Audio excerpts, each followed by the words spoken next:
Well, hello. I see David Hayes in here. Sarah Z snuck in. How's it going, David? Doing well. It's super nice to be here. I'm Richard. I'm looking forward to your talk. I've been admiring images of your work, and I've got my eye on a, well, actually more than one scholar's T-bowl. But I wrote to somebody up there to say, do you have a photo of the interior of that? Oh, sure, yeah. Yeah. And did Daniel reply? Yes, he did. And he doesn't know it yet, but it's convinced me to get it. So I'm very excited about it. It's one of Good. the blue, the blue and the green and the white tonalities. Yeah, It's the one that's not flared out a little bit. It's the one that's more, I yeah. don't know the name of that form, but yeah, It's kind of almost like kind of like a barrel shape or yeah, a cup shape for tea. Yeah. yeah, And beautiful. the blue is coming from the navy bean straw ash glazes. And so in this presentation, you'll see how those materials have evolved. Wonderful. Yeah, Yeah. so I guess like little introductions. There's only a few of us here. David Hayes is the director of the landscape program here, Richard. And then Sarah Z's down here. She's a friend. She teaches up at University of Milwaukee. She was a friend from the School of the Art Institute circles. Cody Markells is hiding. He's a friend of mine who gave a lecture on Wednesday. He's a genetic biologist, and he gave a fascinating talk that went into like deep dives of understanding at a genetic level what happens if you simulate part of a field that would have the same environmental cues as 2050 under elevated CO2 or elevated nitrogen or whatever else. And he built these big gizmos and studied it. And, it was a fascinating talk, kind of in the context of this class. Oh, and then also Stephen Lemke, he's a sculptor, teacher, and longtime associate of Richard up at St. John's University. I think, and then Sarah Bresnahan, Richard's daughter, is here too. Nice, and I see a few faces I don't know, but and I'm wondering what the rest of my students are. There's a few of them. I'm missing a couple.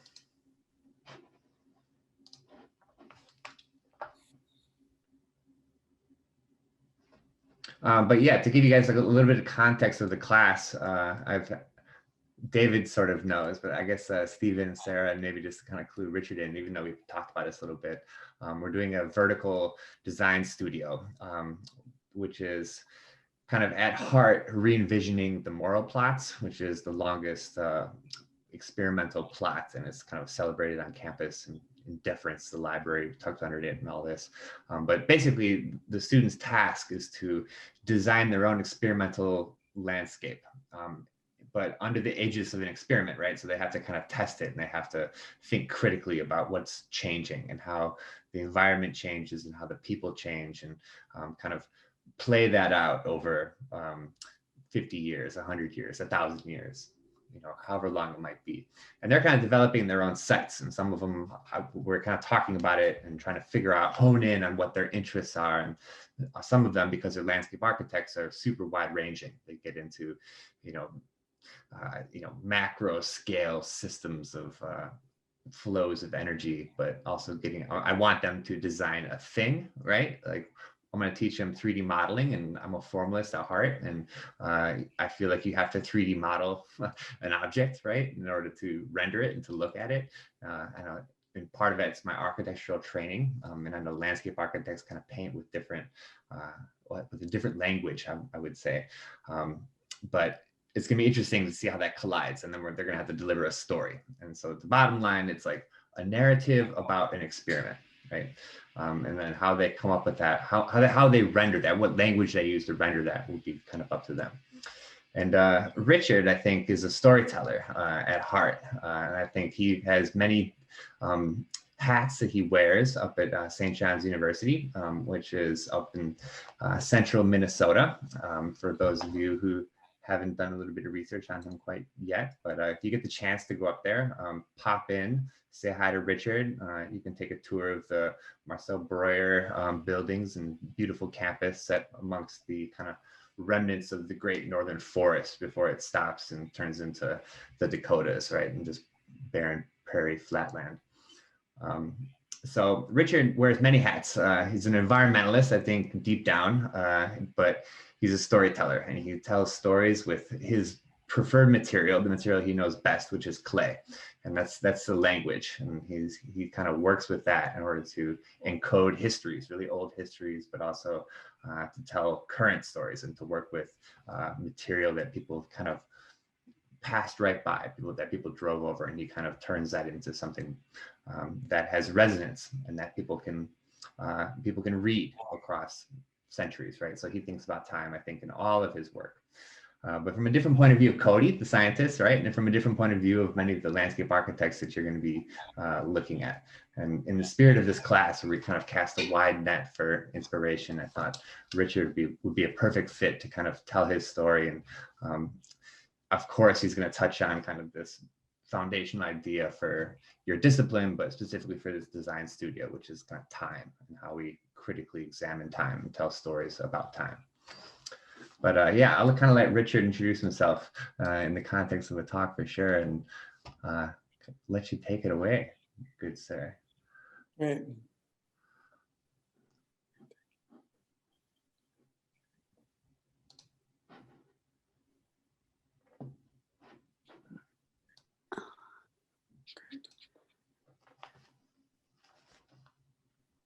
Great. Thank you, John, for taking the time to ask me to come and do a presentation to your students and to the faculty. I want to thank the University of Illinois Urbana-Champaign for the opportunity to speak. I would like to kind of plow right into the lecture so that the students can see kind of the basic foundation of where this is going to be heading. In the left-hand image, you're going to see a excavation site that was being excavated in the 1980s. It's a 12th century excavation site in Tokoname, Japan, where they discovered a whole series of anagama kilns that were side by side each other. This is eco-architecture. So the reason why those kilns are side by side was that they were all designed to fit the need of what was being made. So the shape of the kiln was to fit the shape of the piece. And the elevation of the angle for going out the end of the anagama kiln was to the velocity of what the clay could manage in the sense of intensity. So as you traveled in the six old kiln regions of Japan, every particular region from Shigaraki to Tamba to Ichizen to Bizen to Tokoname all had different angles because the clay and the velocity reacted to the angle and the movement of the flame for vitrification and function. So in the right-hand slide, you can see that there's these ash deposits that are landing on the shoulders of pots. Chunks from the dugout clay kiln are falling down on the pieces. That marking is a mark by a farmer because this is basically agrarian in nature in the sense of its ecological systems, that they were making functional systems for either ocean vessels for fishing or for storage of food and fermentation processes. Some of the kilns, they have an interior posting in the left-hand side where that the arches are suspended and held up by these posts, but they're made almost like airline fins on an airplane, where that then the flame is directed to the sidewalls of the kiln. In the right-hand slide, you can see the scale of myself underneath. We were doing some digging there, looking for some additional shard work. And they had two firebox entrances that directed that flame over larger jars. And as that kiln then decreased in size, then the size of the jars were then smaller to finally large open dishes. So this particular ecological systems of landscape and human beings working with that also had to be generational. So here in the regions of Kyushu, we've traveled now further south, the mountain potteries there that have been working on those sides of those mountains for 260 years, multi-generational families, all the family members participated in the making of the pottery. So here's a mother and a father that are glazing and then getting a piece, large platter prepared for the firing. An elderly couple, the grandparents, she's glazing the interior of spice jars, or what they call Yuzuko show jars, for food storage. You can see in the background, just past her hat, where that they're drying the mountain iron clay that's pounded by water stampers. So when you come into the Onda village in this mountainside, you can hear the water pouring out of these dugout-like canoes on one part. And then as the water pours out, then this armature comes crashing down and pounds the iron rocky clay into a fine powder, and then it's washed and levigated, cut into square blocks, and then put on the kiln, the small bisque kiln, to dry. The right-hand slide is a gentleman who's 90 years old. When I would go up to visit them, he felt very much a vital part of the program of making, and that he was maybe not able to do a whole lot of throwing, but his sculptural qualities of doing dragon jars was really quite beautiful. And so you had 4 generations of people that were working together as a family in these pottery families. You can see in the left-hand slide slashes of wood that's being used for preheating the kiln. And in the wood burning kiln, there's multi-chambers. In the 1970s, you could actually see women carrying these slash wood pieces down from the mountainsides on their backs, on these kagos, these back carriers. So what was so important was energy efficiency. So one family's energy would be in one kiln. They'd be firing the one chamber, and the next family would load the next chamber, and the next chamber, the next chamber, and then they would fire 7 chambers together, 7 families working together. So one family's energy became the next family's energy. This is 4 times more efficient than my computerized car gas kilns that we have in a modern society, and using waste wood for its particular energy source. This multi-generationalism is exemplified in the place that I did my 4 years of study with the Nagasato family.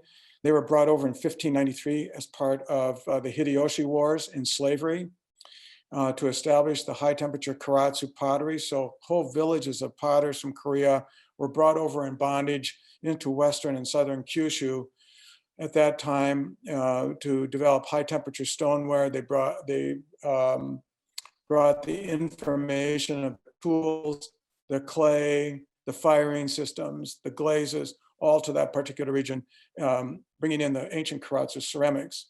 This is the gallery and the museum area of the Nagasato family in the city of Karatsu, built in that kura kind of style, that elevated off the ground, where you actually go up into the galleries, and then there's a walkway that goes into the museum and tea ceremony room.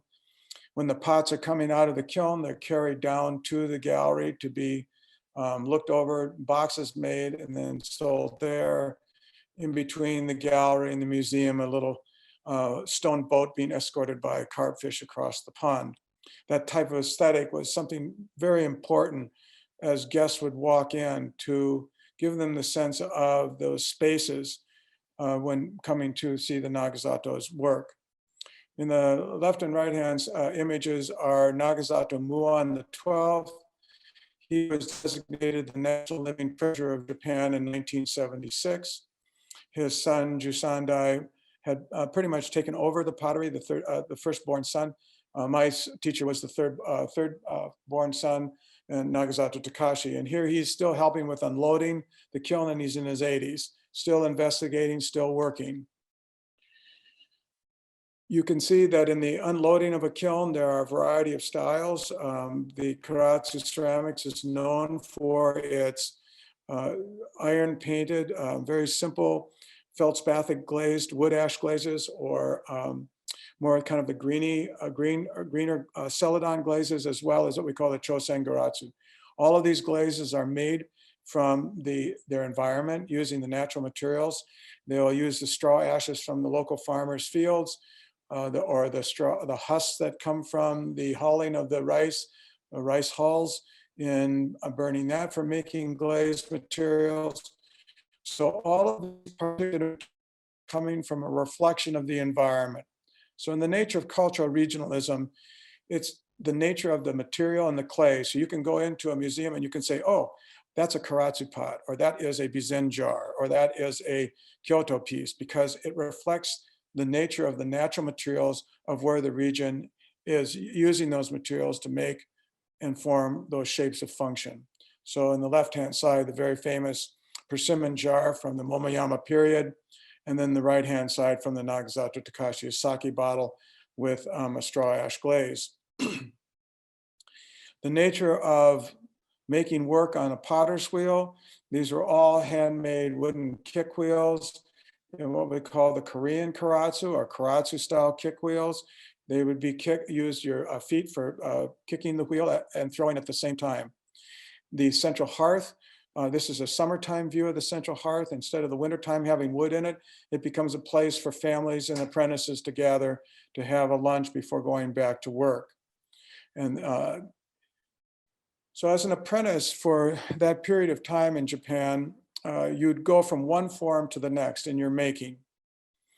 And in the right-hand image in your screen, my teacher gave me this form. He said, he threw this and I started making this form. He said, make 1,000 of these for an order that he had.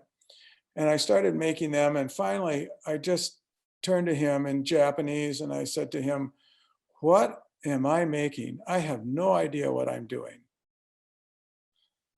And he got up and walked out the room and disappeared for about a half an hour. And I thought, oh boy, here we go, lost in translation again. I must have not used the correct Japanese. And he came back later and he had a little branch in his hand. And he handed the branch to me.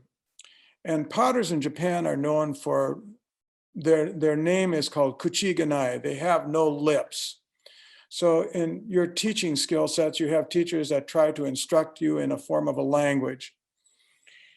In Japan, as an apprentice, you never talked to your teacher at all. He'd make you a form. It was quiet in the studio or some sort of classical music might be playing.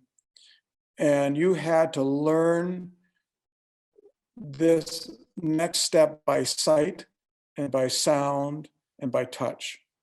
So he said, you're making this. And he handed me this branch and he says, this is warisancho.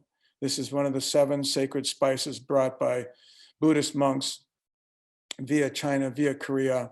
And this is what you're making. You're making a seed pod that holds 3 black seeds. So this is the empty pod that's dropped out the sancho seeds that we grind up to make a spice. And in the left-hand side, you can see the beautiful sashimi in the table, having dinner with those same dishes that I made, where that then you look at the food as if you're taking in the universe. So if some are familiar with what Zen painting is for the universe, it's a triangle, circle, and a square. You will serve your food always on a triangle, in a round obon and square table. That means you're taking energy of the universe into your system, into your body. So from that point on, I realized that the relationship with the environment was a synergetic step and a path that brought natural materials and your surroundings into that everyday experience. This is the home of Koyama Fujio, now since passed, and his studio where he had built a Tanegashima fire, and he died on the day I came to Karatsu, Japan. He was the director of the Tokyo National Museum. He started the National Living Treasures of Japan. He was the head of the Idemitsu Museum in Tokyo. And he was the one who invented the Tanegashima style, which I'm still firing today.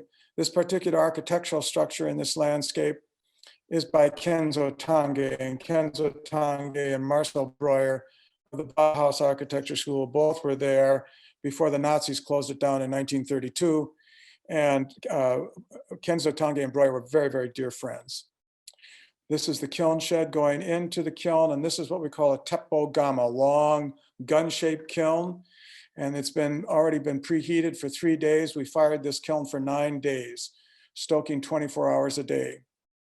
The flames coming out of, this was my first experience with wood firing as an American coming over as an apprentice. And I had this illusion or delusion, whatever you'd like to use for the word, that this was going to be this beautiful glazed work coming out, and similar to glazed ceramics that have been introduced to. And we're stoking wood right in among the pots, and the flames are shooting all over you. It's very, very difficult firing for the rest of that 9 days. Then 2 weeks to cool, and then we came back and started unloading this kiln. And on the left-hand image, you can see the pots are coming out of the kiln.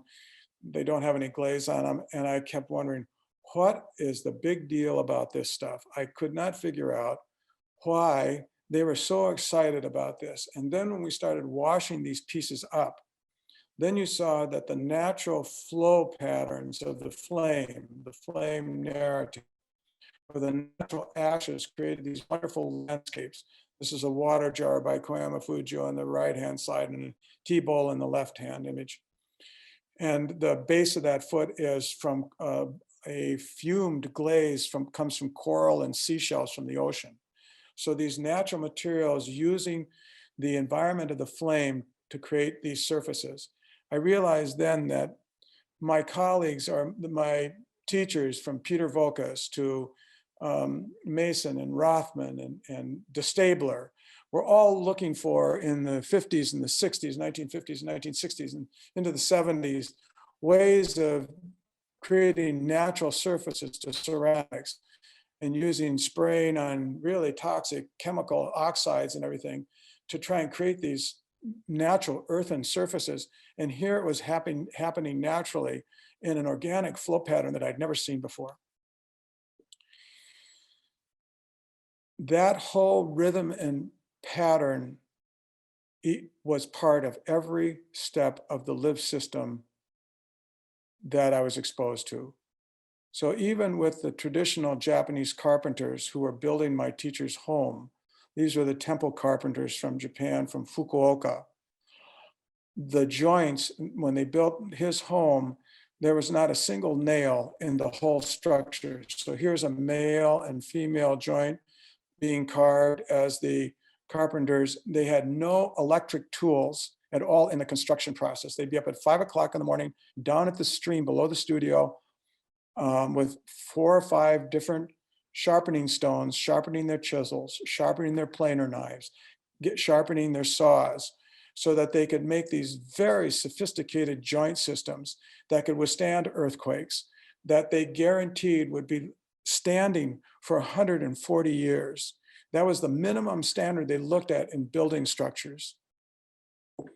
So here you can see that they're pounding a hardwood and expanding 2 joints to expand as a cantilevers over the concrete footing.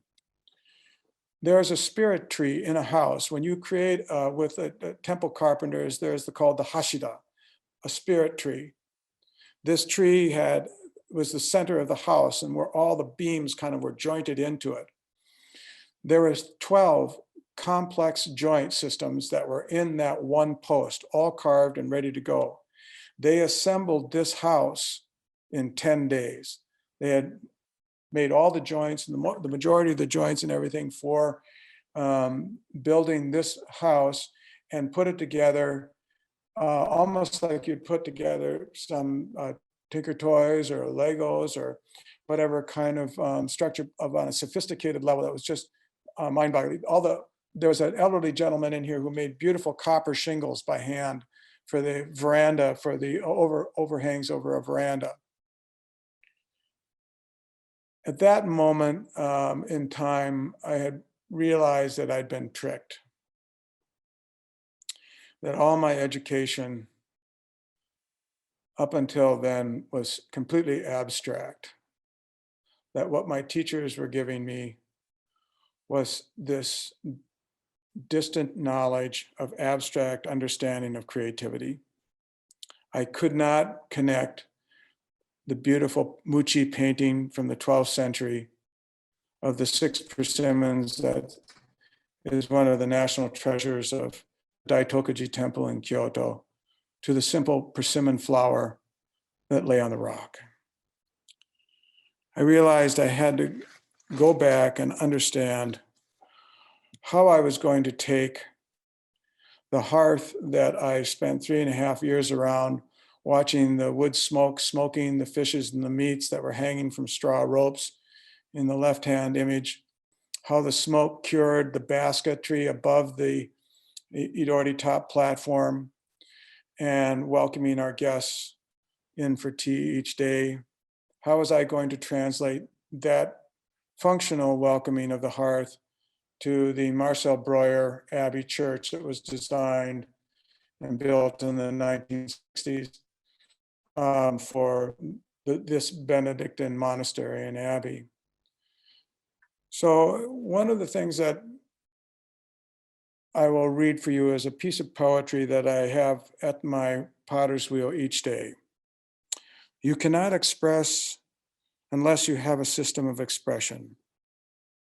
You cannot have a system of expression unless you have a prior system of thinking and feeling. And you cannot have a system of thinking and feeling unless you have a basic system of living. That basic system of living was then my task: to return home to my place of birth, which was in the prairies of North Dakota, to ask that question. What is going to be the ecological, the eco-mutual path that I was going to take? And after those experiences of talking to friends and relatives, and to friends who I had left 4 years ago, part of the Native American community, I realized from their knowledge-based system, there is no way that the Christian cross and the white buffalo in the right-hand image were ever going to come together. That incredible base of knowledge was only going to be continued to be abused. This abuse keeps going on today. This is images, one a close-up image and one a more distant image. In the 1950s, when the Interior Secretary of State is signing away 440,000 acres of North Dakota land that was the indigenous peoples, tribes of the Hidatsa, the Wagla, the Arakawa, Mandan, that pushed further north to build the Garrison Dam. The man who's folding his hands in his face, weeping uncontrollably, the men that are looking away, not even looking at him signing, or their eyes are closed. Those are the Native American elders that came to Washington, D.C. to watch the Secretary of State sign their land away that had generation after generation of their burial grounds would be under 200 feet of water. That would be 200 miles long, 13 miles wide, never to have access again. So I had to go back further than that because to understand why this abuse and neglect cycle still continues in our ecological systems. This is Augustus the Strong of Poland. In 1652, he made a proclamation that if you have lots of porcelain around you, you're not going to die. The export porcelain market started from Chinese ceramics, and then during the Ming Dynasty Civil War, brought these porcelainic Koimari porcelains from Japan, which is in the right-hand slide in the image. Highly decorated, beautiful porcelainic materials that were brought over from one side of the planet on the other to the other, and could only be afforded by the elite or the rich of the European societies. So Augustus the Great called in his architects and his alchemists and said, invent me porcelain, invent me gold, and then calls his architects in and says, I want porcelain rooms because my doctor just told me if I have lots of porcelain around you, you're not going to die. Well, they all died, of course. No one's getting off the planet alive. But it was a great idea at the time because it was the first time Europeans were eating off of a sterile surface. You have to understand that The ceramics that came up to Northern Europe and European cultures came out of a desert culture from Turkey, Lebanon, into the Greco-Roman Empire. Lead glazed earthenware. Lead glazed earthenware works perfectly in a desert culture, optimum condition for the optimum environment. But because earthenware doesn't dry out, we know all about lead poisoning in glazes, but also that because earthenware doesn't dry out, it fosters bacterial growth and streptococcus and viruses. And so when they started eating off these porcelain dishes, the elite started feeling better. So build me porcelain rooms. So this is what the architects were doing. They looked at these porcelains with such admiration that they actually had goldsmiths working to add accoutrements of clocks and candelabras onto these exotic things coming from the other side of the planet. Well, what happened to those environments on the other side of the planet from those export markets, from that extraction, from that use of those materials? This is for those people that be interested historically, this is came as a publication from the November 18th issue of the National Geographic. Because of World War I, this publication, this particular series of articles and photographs weren't able to come out till November 18th of 1918, because it was actually the photographer and the writer were in China in about 1910, exploring the imperial porcelain centers. And this is a photograph on the left-hand side of the hundreds of kilns that were firing porcelains for the export market. This from this imperial household kilns. Here are the potters doing glazing of the pieces. The man in the left-hand image, he got paid the most because he was using a tube, a bamboo tube, to blow the glazes as he's using his foot to have it go around in a circle to evenly glaze the porcelain materials. Because of the way that you blow those types of glazes onto his lungs would fill up with silicosis, and his average age of life was about 32 years of age. The right-hand side shows these teapot forms. At that time in China, nobody drank out of teapots like that. E.F. Schumacher, who wrote the book, Small is Beautiful, said, when you no longer know what the materials that you're making and no longer know what their usage is, you then abuse your materials. If you're employees, if you have more than 50 employees, you will abuse those employees.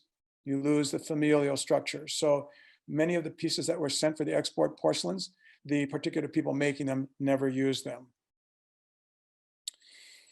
They had run out of wood, so the explorer that was coming up the river to explore the Chindachen pottery studio, pottery kiln sites, said there wasn't a tree within 150 square miles. They had cut down all the trees. The landscape was like a desert. Pity the poor potter. He could not even grow his own food. In the right-hand image, you can see then the square blocks of white. They had run out of porcelain, so they had to have porcelain brought down from other clay deposit sites down to the Chindachen area for porcelainic development. But what I'd like you to take a close look on your side is the mountain or the hillside behind those boats that are unloading and loading these materials for porcelain making. That right-hand image where all the boats are, that goes for 300 yards, and it's about 90 feet tall. Those are the broken shards that didn't make the standard by the European export-import marketers that said they all had to look exactly the same. So we're firing pieces up to 2,400 degrees Fahrenheit with wood. We will be putting them in a kiln and out of kiln up to 7 times because of all the different kinds of enamels and colors. 7 energy units, and if it doesn't look exactly like the other ones, then we break it.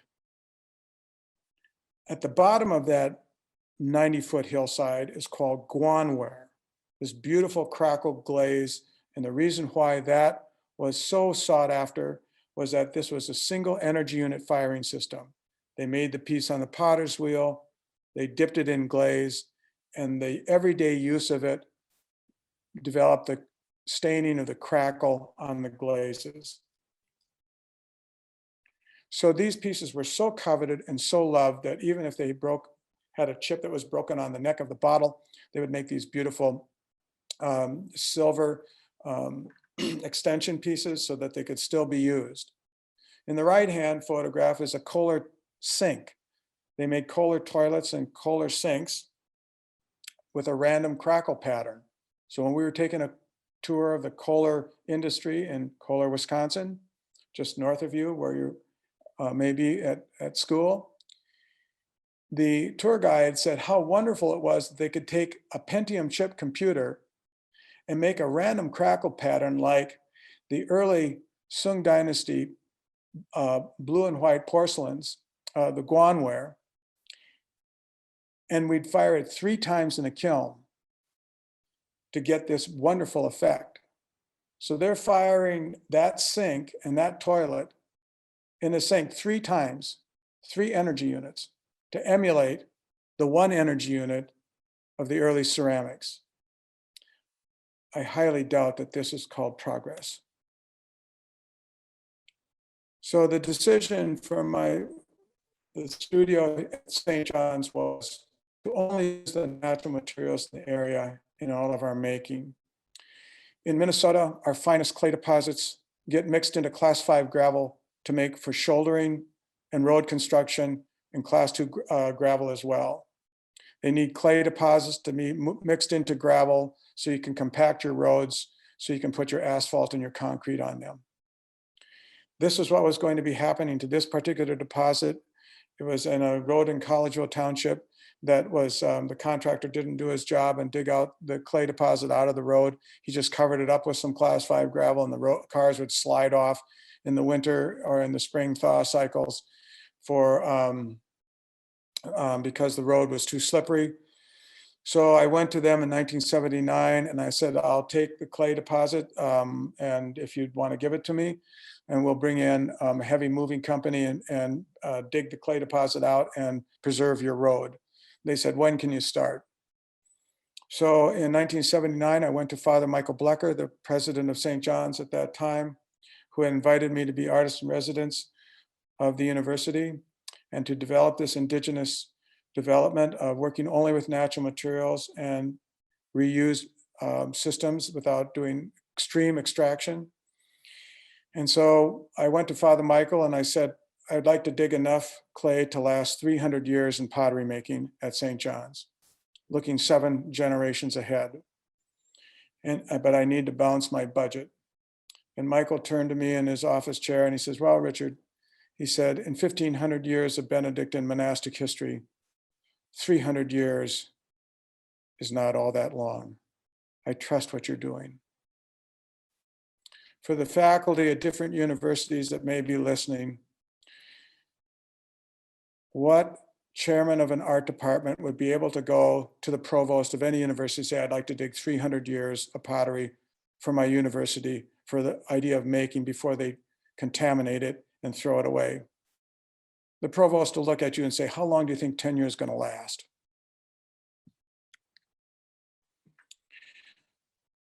Not only in the making of working with clay, so we brought 18,000 tons of this clay material over to St. John's for 300 years of pottery making.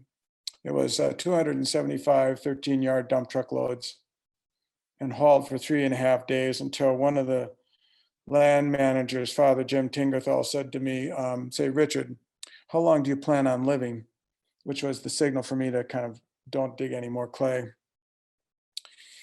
And then we went out to our relatives out in North Dakota in the prairies, and I asked my relatives if I could burn a straw stack. This is the Red River Valley in the left-hand image, 2 large straw stacks of navy bean straw. We burn that very slowly and put it into metal barrels, bring it back to the university, wash it, ball mill it. And this is the glazes that gives on the right-hand side, mixed with clay and wood ashes. This is out in the prairies of more central North Dakota, burning flax straw ash at my Uncle Leo's farm and giving them, my Aunt Hildegard, pieces like this from the firing of those particular flax straw ash glazes. When I first asked my relatives if I could burn some straw, they said, they just thought I was crazy. They always remembered me as a black sheep in the family, but now they kind of figured that was it. But then when you bring your Aunt Hildegard beautiful pieces like that she can show off to the rest of the relatives, all of a sudden the whole relationship changed pretty dramatically. This is the nature of also Benedictine monks not wanting to tear down their history. In the back of this left image, you see the Marcel Breuer dormitories, beautiful Marcel Breuer designed dormitories. In the middle of this particular area was the agrarian, still the history of the agrarian culture. So this was their bunkhouse, this was their tack and livery room, and underneath this is where I had the studio for the first 13 years. And there are underground vaults that they stored their roots and carrots and all of their, some of their vegetable crops. And out where the Marcel Breuer buildings were irrigated gardens for the monastery because they had big dairies. They, when they came out here in 1853 and started building, this building that you're seeing is the old Joe Hall. Those bricks, those monks were making 10,000 bricks a day and firing them in stove kilns to build the interior structure, the first beginning structures of the monastery environment. So Brother Dietrich Reinhardt, who became president in 1991, decided we're not tearing down our history to build a new student union. We're not scraping things off, which is a 21st century, very terrible language for a vocabulary to get rid of our history. The building was then lifted up with 18 747 wheel assemblies, 144 tires. The building weighed 720 tons. And they had to build a road underneath it so that then they could pull it down into the middle of the campus and then bring it in to build a brand new studio. So Dietrich said, design studios. The president said to me, design in 1991, new studios, new kilns for 21st century learning. In the left-hand image, this is the Johanna kiln. It's a 87-foot long wood burning kiln, 3 chambers that fires 3 distinctly different styles of firing. The one in the right-hand slide you see is Tanegashima. And one of the things I want to point out in this is that you see all these kind of brown fibrous materials in amongst the kiln posting. This particular loading of this kiln started in 1979 when I came to St. John's and built the first wood burning kiln. Brother Julius, who was a monk, brought two elders down from Red Lake Indian community, the reservation of Red Lake, Minnesota. And I had gone to high school at the prep school, and 3 of my classmates were young men from the Red Lake Native American community. And they came down, excuse me. They came down to see the firing for the first time. And I was, when you're young and in your 20s, you're kind of a whiner.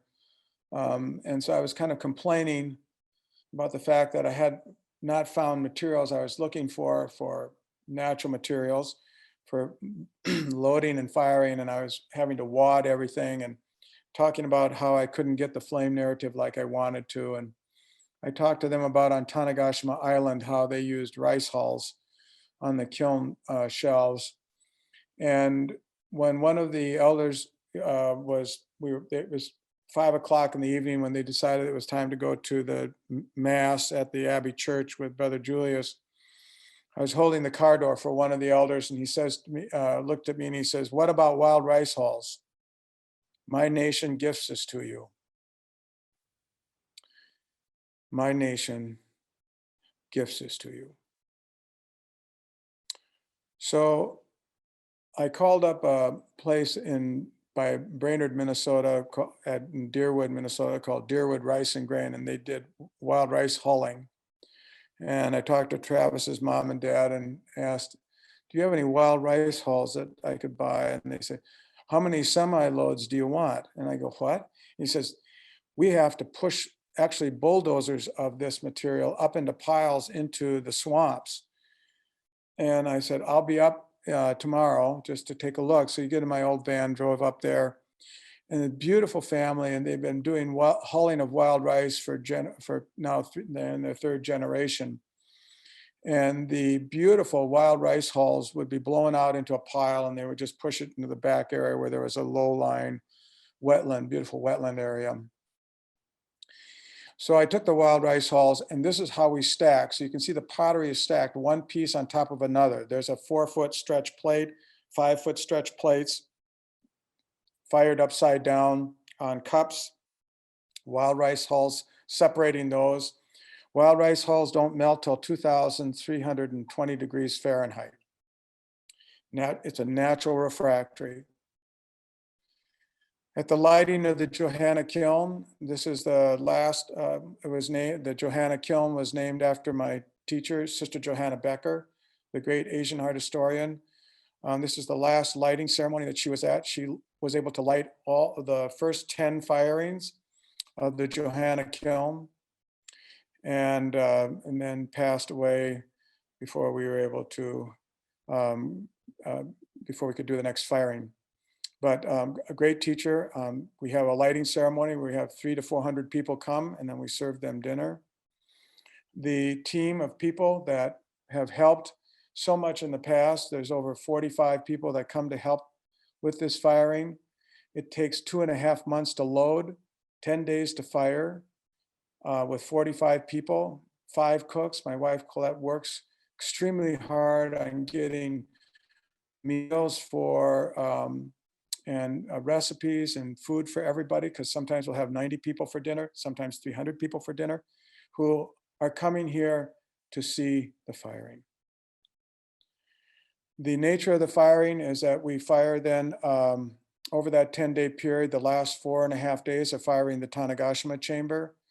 And the Tanegashima chamber has got 9 stoking windows on each side of the that particular 22-foot long chamber, and we're stoking wood in amongst that. That chamber is 6 feet by 7 feet, 6 feet wide, 7 feet tall. So it takes about 10 to 12,000 pieces to fill the kiln for the firing. So it takes about 2 years of a cycle. And these are the people that were here to help in the firing of the 14th firing in memory of Mitsuo Kakutani, the great artist, matter painter, professor at Earlham College in Richmond, Indiana, one of my best friends. He passed away, and we did a memorial fire in his memory. The early kiln firings, and was here for almost every one of the Johanna kiln firings. His wife and dear friends hold his photographic image, and these are all the people that came to celebrate and work on helping with that firing, people from all over the world and people from all over the United States. So those people make this happen. This is a stretched sushi platter about 3.5 feet in length, fired upside down on a bed of wild rice hulls in the Tanegashima chamber, slip painted with matter painting that is of my work. And all those color palettes that you see of the yellows, the blues, the oranges, the patterns of browns, iridescence from the wild rice hulls are what the kiln is making, not what the potter's making. So when you talk to the new apprentice who's coming to the studio, you remind them, 1/3 is to allow the materials to speak. 1/3 is the artist being able to speak. And 1/3 is the firing being able to speak. Collaboration is very important, and how to unlearn. Buckminster Fuller talked about how we unlearn ideas to come up with the right pattern for the earth. These are what we call Chinese and Korean wine ewers. That's where we got the concept of the teapot from. The idea of the design of the spout and the handle The handle was never to be touched or held onto. The body of the teapot sideways was held on by your hand, and you poured wine in court ceremonies or religious ceremonies out through the spout. And the handle's design was to emulate the movement of the spout design. And we adopted our teapot form for the last 400 years, from when tea was first brought by the British and Dutch trading companies to Europe. This is what they used to decant with hot water the green tea, which then turned bitter and taken back to India to make black tea. So in order to make good tea drinking, these are collaborations between the artist Paul Kruger, renowned knotting artist, and myself, where then he hand weaves rattan to make the handles around the teapots, a gourd in the right and a kind of wide flat. This is an architectural program. How do we make a piece for great green tea drinking? Elevated feet, very thin bottom.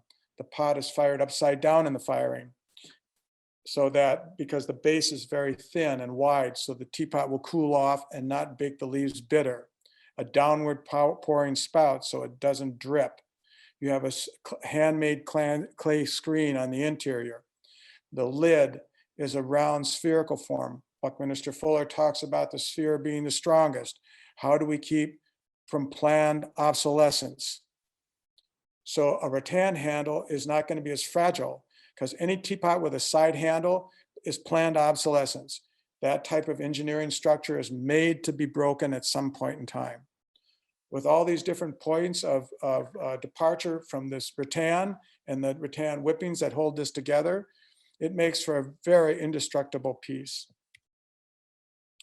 Paul Kruger, then we moved that into the idea of the cake plate, where he's actually doing architectural design with flowing of rattan, various whipping knots and running Turk's head knots, Spanish ring knot, love knots, and tying down on these serving plates, so that the architectural handle frames in the view of the food. I've seen wonderful creative artistic chefs wrap these handles with nasturtium and other edible flowers, and then beautifully putting the food in the center of these dishes. Absolutely stunning effects for the presentation of food. The other aspect of the studio is to be welcoming of artists. We've had visiting artist programs and apprenticeship programs since the onset of the program since 1979.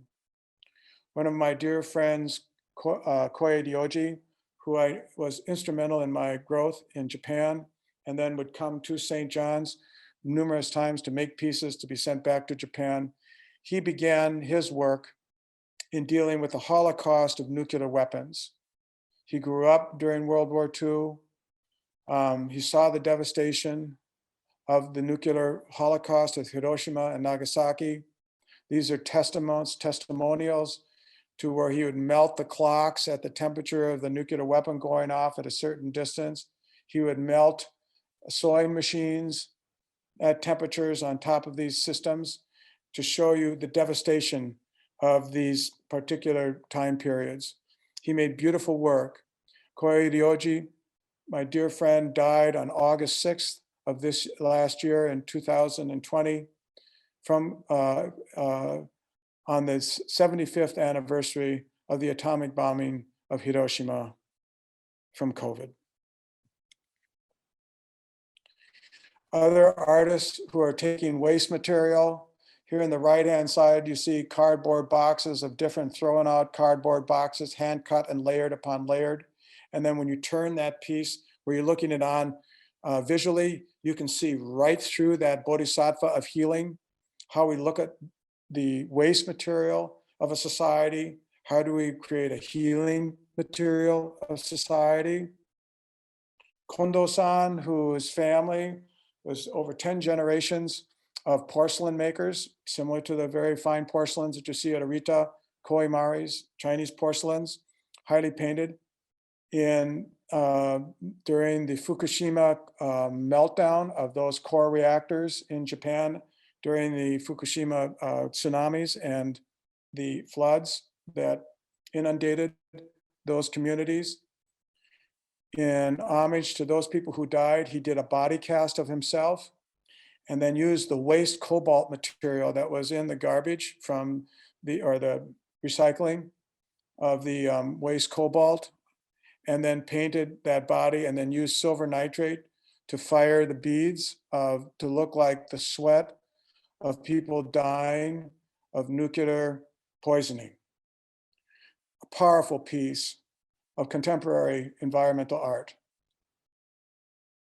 For my work, I prefer that everything that I do has some sort of relationship in a story or in the dealing with the environment.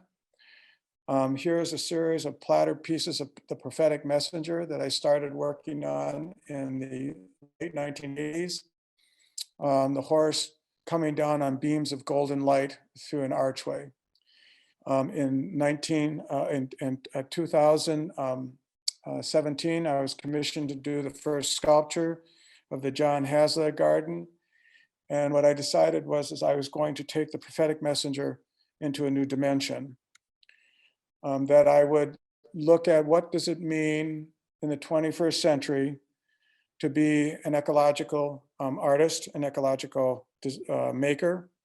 And so in this first sculpture of the John Hazlitt Outdoor Sculpture Garden, I decided that I would do 178 of these small jars, each carved with the prophetic messenger horse coming down, trying to get through the archway to alert humanity of its needs to listen.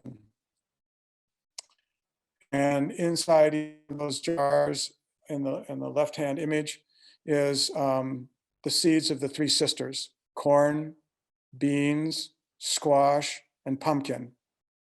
And in those, so you can see there's a small hermetically sealed packet of 10 seeds, a spiritual number for seeds, that you will then hold inside and hold precious. And then I wrote on handmade Japanese paper the nature of the seeds. Some of the seeds of the beans that you're seeing are the 1,500-year-old genetics of cave seeds that came out of the southwestern United States. And in the right-hand image is a ode to the artist.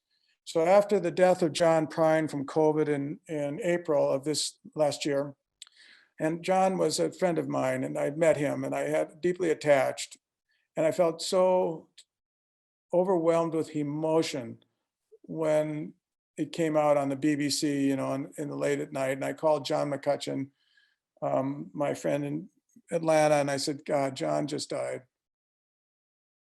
And so I decided that no one will remember the artists when they're gone. No one can give you praise from the grave.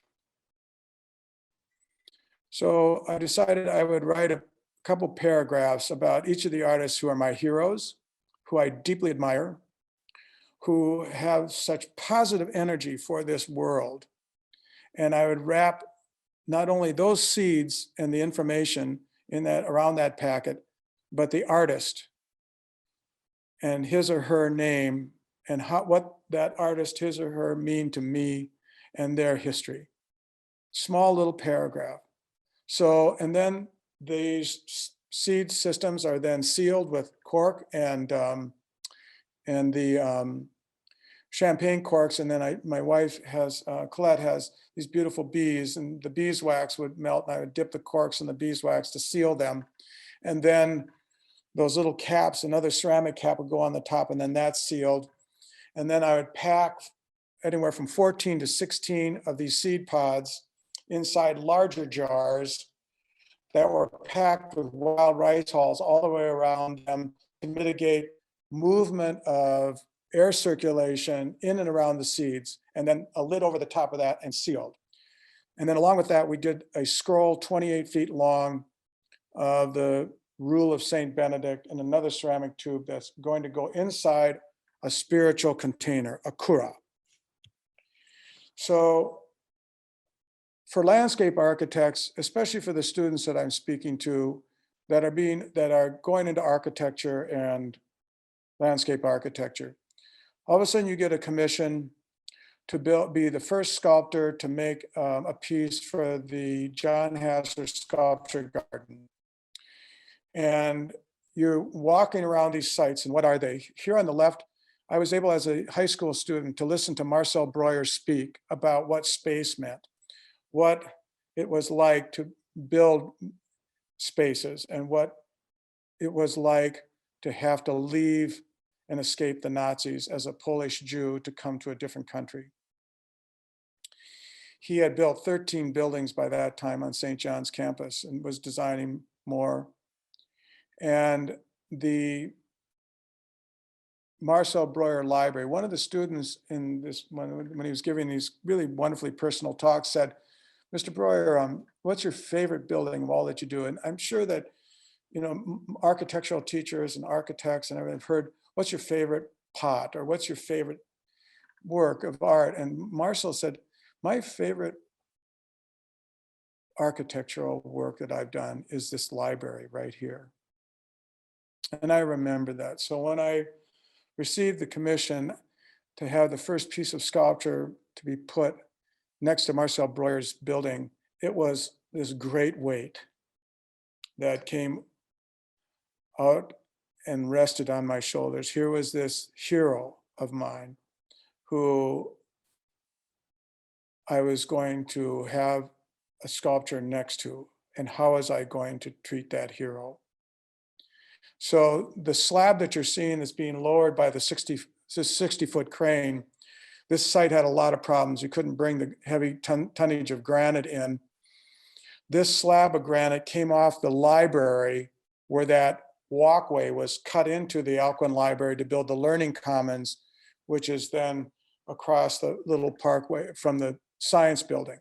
So the aspect of, I asked the physical plant director, don't throw that slab of granite away that they were cutting off the building. Please save it out in the boneyard. So that 4-ton piece of granite we're lifting over, and that's the base of the sculpture. So that piece of granite has only been moved 30 feet away from its original destination and repurposed. Then in the second slide to the right, we're hauling in and dropping into place these tall granite, black granite concrete pieces that are 9 inches thick, 8.5 feet tall, and 26 inches wide. These were the steps of the Abbey Church that were quarried in 1873, and the only black granite deposit in St. Cloud, Minnesota, was the black granite that made the prison. So these steps were quarried by prisoners. And the old line shot drawing carvings that went into the surface, tens of thousands of people's feet over 125 years have worn those stones to absolute beauty. And so we were able to save those stones. I've been looking at those stones for 33 years and needed to make them as part of this project. So here's the recycled granite going into place, and then we're lowering in the kura, which is stainless steel and stainless steel mesh in the structure. And this, the strapping that goes around the right image is a 300-pound pink quartzite stone with the prophetic messenger carved into it and fired in the wood burning kiln. Pink quartzite stone in southern Minnesota is the only stone known to mankind that you can fire in to high temperatures of 2,400 degrees Fahrenheit, not melt or blow up. So here you can see that the armatures are being put into place. And then this is the load in time where that we're then loading in the all of the 173 jars, 78 jars, and the large scroll container, 40 feet. And then the right-hand image, a stainless steel roof, and then a rubber membrane and a standing seam red roof to put on top of it. The red roof is a nod of standing seam to Marcel Breuer's tile shims that are on the exterior. The golden cables are to remind us that the beams of golden light that carry this container in suspension. The white is a marble-based stucco cement with wild rice hulls that has been worked into that surface. So, and then a ceramic cap fired in the wood firing that's put on top of the, so somebody said, well, this is a time capsule. I said, no, this is not a time capsule, because every culture starves its population at some point in time. And at some point in time, when those people need to get at those 173 non-genetically modified, open pollinated systems, they're going to lift off that lid, unscrew the lid, lift it off, and get at those seeds that have been preserved to plant. Because some of those squash seeds I received from Winona LaDuke, who was at a Milwaukee excavation site of Native Americans, where that they discovered a ceramic ball that had squash seeds in it that were 800 years old that grew. So in those genetics are those genetics from our indigenous communities.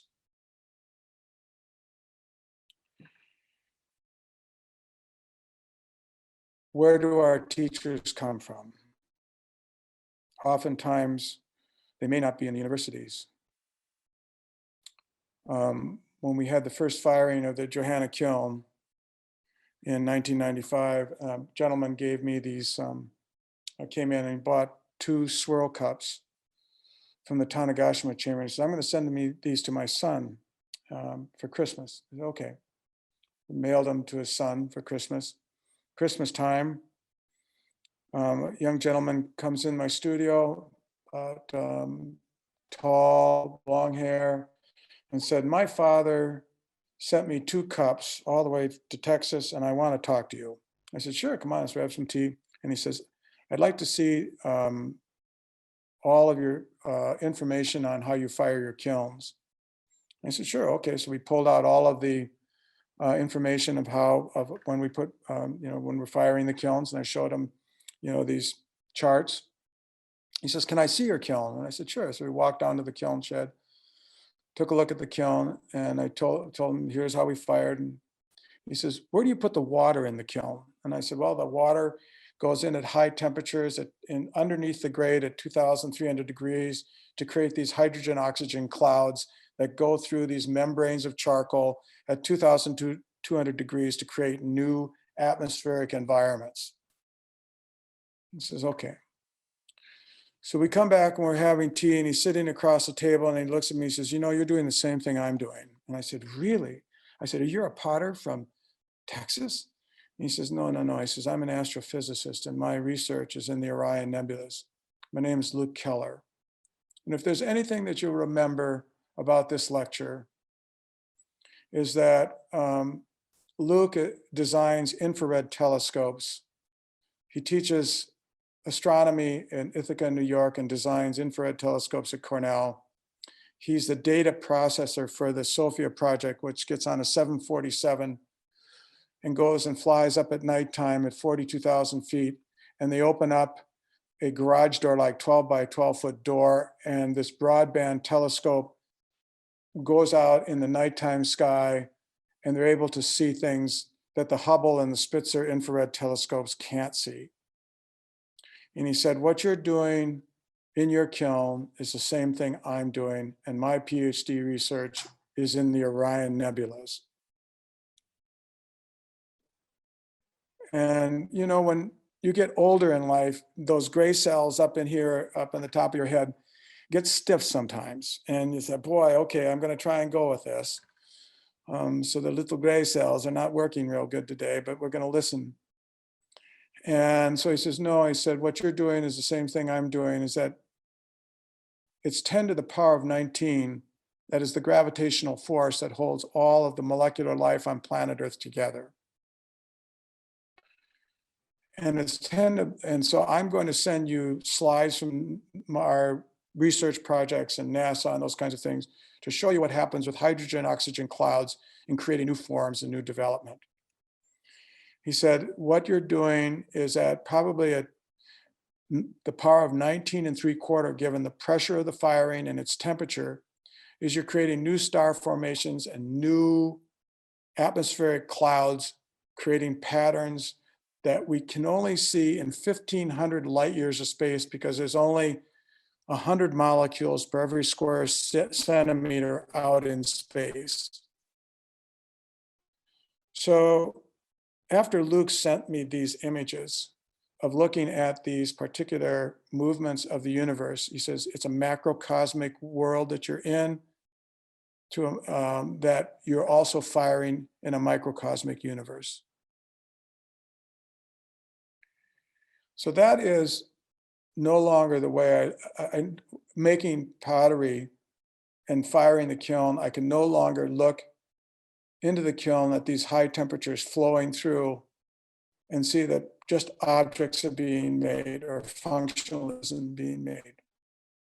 These 45 people, these hundreds of people who come to see, are seeing this little cosmic macro window on the universe. So in the final slide, which I've gone a couple minutes over, I'm going back to the young students in the landscape architecture department for just a moment, that this is the Moss Temple Garden in Kyoto. It was designed by Muso Soseki in the 12th century. It's called Kokidera at the Saihoji Temple in Kyoto. There are over 325 different varieties of moss in this temple garden. And you have to spend about a half an hour in the temple copying a sutra as a monk is chanting with your group.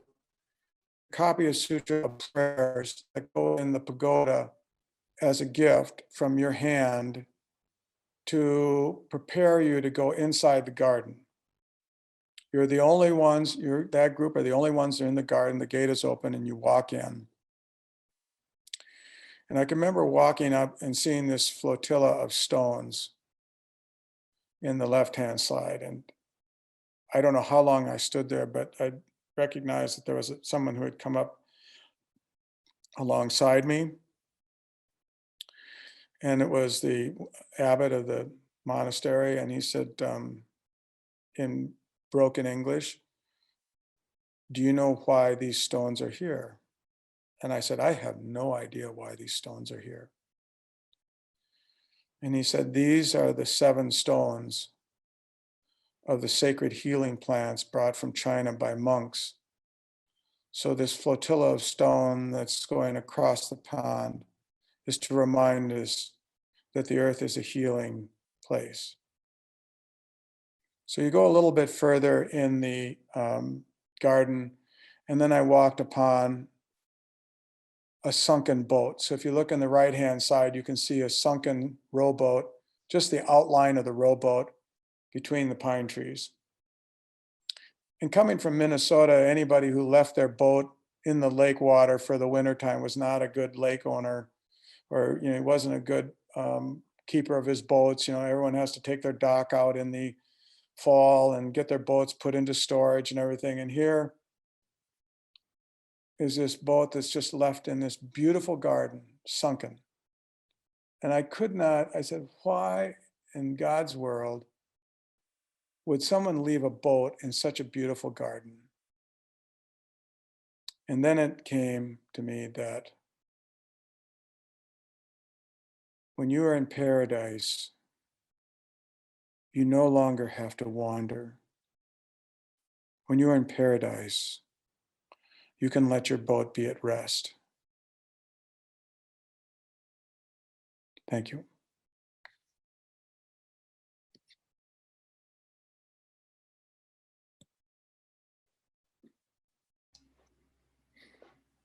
Awesome. Thank you, Richard. Wanted to see, that was incredibly generous, and I was wondering if you'd be open to entertaining any questions from folks. Sure. Thank you. Entertaining a little discussion. So you guys know, I was my parents went to school with Richard, so I grew up growing up there as a kid, and as the city kid, watching Richard's process in his whole life. And he kind of didn't go into the full detail, but it's there's a video on his website you can kind of see, and it shows images of his house and his home there, which I think is a beautiful part of the story. And I was always just amazed at the way he taught. And a big part of it was sitting around drinking tea and talking as a mode of pedagogy. And the ideas that would flow back and forth across that table as we drank tea was just like, oh, this is the way learning should be. This is the way that stories should be digested and passed down. I'm so happy to see that kind of formulated within this lecture.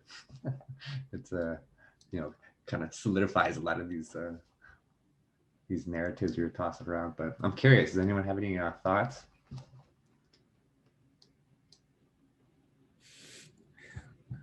Lorena, did you just smile because I raised my hand? Leave it to you. You always have great questions. Well, that's very kind. I don't want to jump in for anybody. So, I mean, I'm just listening in here. I've got some questions for sure, but like, if someone else would like to jump in first, please do. If not, Richard, thank you. That was really, I mean, terrific. I have to assume that back in the 70s, you read Vine Deloria Jr.'s book, God is Red. Given what you were talking about in terms of the relationship between an Anglo, say, Christian culture and a Native American culture. And for those of you who haven't read this book, for me, it's like, I would put it on the top 5 list of the most interesting books I ever read, because he's just, as a theologian, a Christian theologian, but who is from a Native American community, he's trying to understand the relationship between these two different worldviews.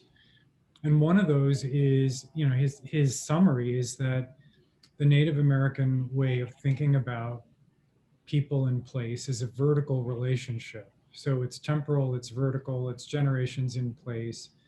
And that the Anglo or the Christian view is a horizontal relationship. It's about displacement. So it is about migration, it's about exchange. And that he said, these two don't go really well together. You can think about what European Americans did to Native Americans as killing them by cutting them from their place. You can also think about it as commodifying them. So when I think about another culture where people being in place over time has been so important, Japan, it's more of a vertical relationship than a horizontal relationship. But I guess the question is, living as we do in this way in which so many of us have moved around a lot, and where we're coming together in these complex communities called universities, right? As you're noting, people coming from all over the world to that place. And we have people coming from to this place, right? So we're not a multi-generational family. But I guess my question is, as you've thought about your own relationship to place, and you've thought about the kind of work that you're doing, you've gone to another culture to learn a set of methods, practices, systems that then you've brought back. So in a sense, it's imported, and yet you're doing it to anchor in place. I'm just wondering about some of the ways we might think about your university, this university. For example, is multi-generational family a good way to think about university communities? Mm-hmm. I mean, is that a good metaphor? Or when we think about the whys, like I have a lot of onta wear from Japan, I mean, which was very interesting to me. Yeah, I just thought it was very curious.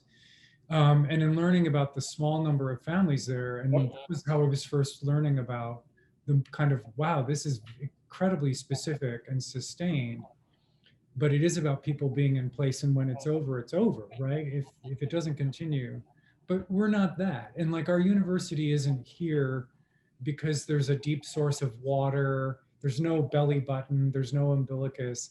It's because there were 2 railroad lines that crossed, and then some administrators said, let's put it there. So how do we cultivate a sense of placeness in such a global place? How do we, that's, I'm thinking about a lot at the same time, obviously, but that's kind of where I'm at. Let me first say that regarding that sense of community, inside that kura that you just saw, there are two individual faculty members from the University of Illinois, Champaign-Urbana, that are in that kura. One of them is no longer living, but was a dynamic human being at that university.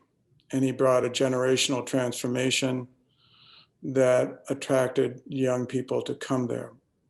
And then you have new faculty who are becoming that second and third generation being based on those principles. So I think that one of the hardest things is that when a faculty member then retires and leaves the place,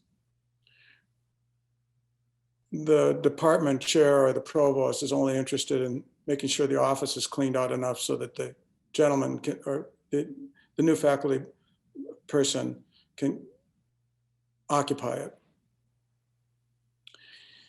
The other aspect that's quite different here at St. John's is that the monastery isn't going anywhere. So its sense of place has already been established, and it articulates that sense of place by the nature of its design committee, it's the nature of its live systems, and the nature of the way it cares for its environment. That's the foundation. Each generation brings new adaptation, the repurposing of those spaces to new energy. So Father Michael Blecker, when he had me come here in 1979 as their artist in residence, knew that the dairies no longer existed, even though their genetics of the dairy herd transformed Stearns County into the 7th largest milk producer in the nation. That they invented the alpha grape here. They had 125 different varieties of fruits, pears, that were hardy for 40 below zero weather. That's gone. What remains? So how we build those connections is that you look at those transformative information, the clay deposit, all those things, because if you get 300 years of clay, one of the things is that this particular medium we choose, it's not that easy to move. So the choice of the medium sets you down.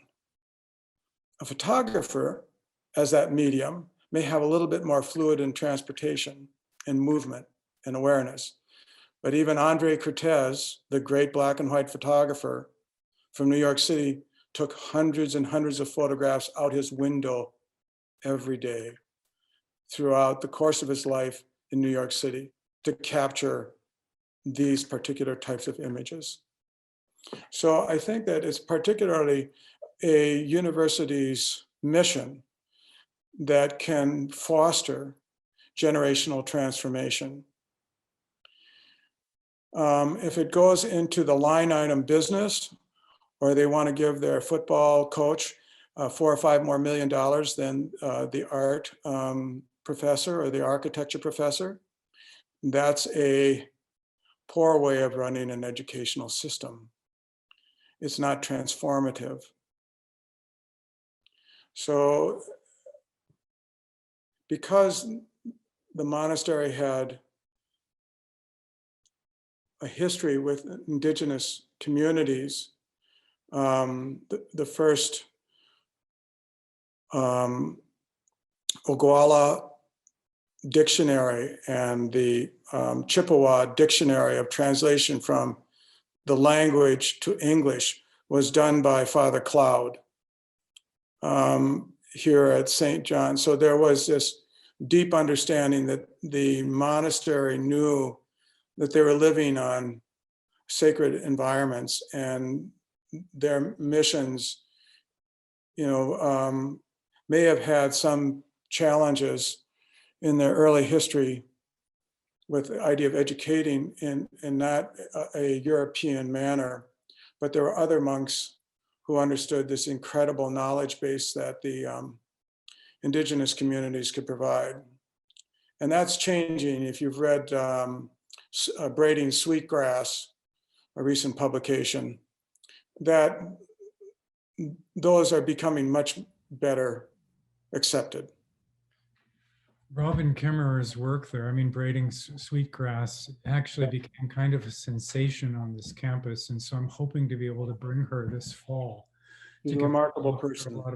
Yeah, she is. I was in a meeting with her a couple of months ago. I didn't realize she was going to be in the room, and I was so astonished because, when you realize that somebody whose work is so impressive is a real person, it's always kind of amazing. Like there are many people whose books I've read where then I find myself sitting across from them at a table and I'm kind of stunned.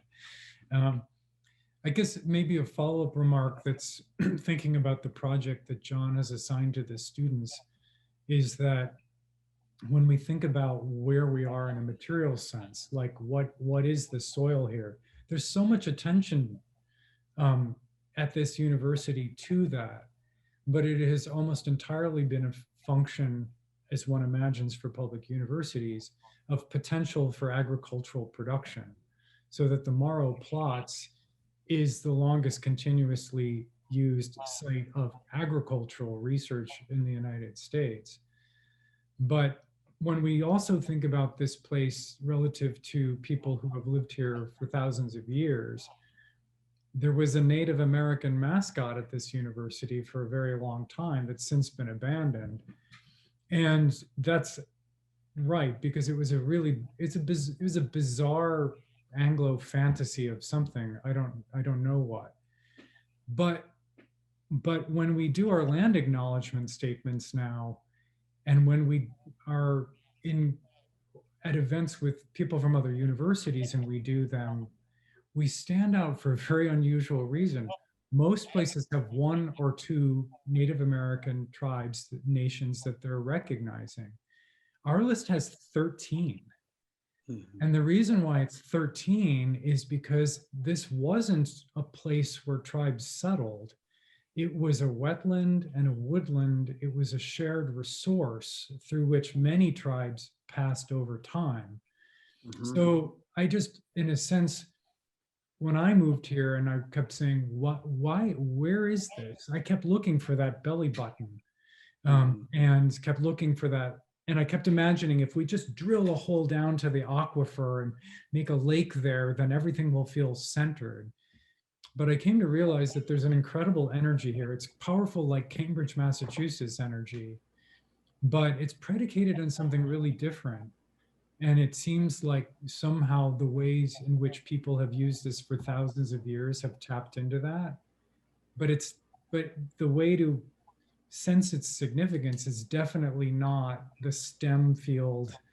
How many more kernels of corn am I producing on that?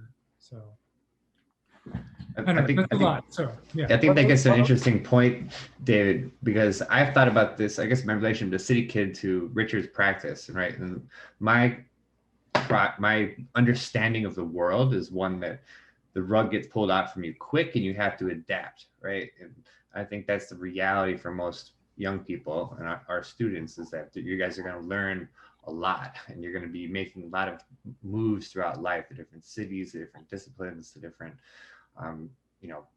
professional realities or whatever. That's the reality now. That's the situation.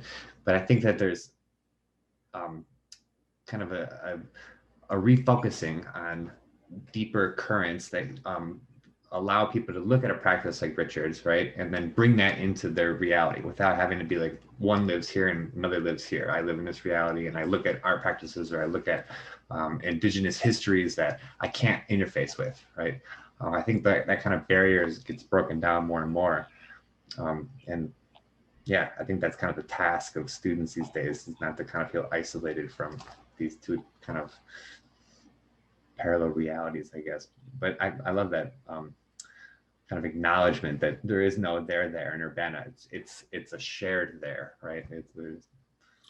It's very fluid, but also it's a function of choice, which I think is pretty interesting. And that's something that I found.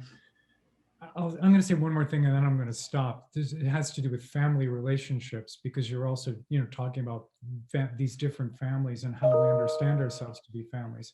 And there are biological families. My uncle and his wife moved to Japan in the 1950s.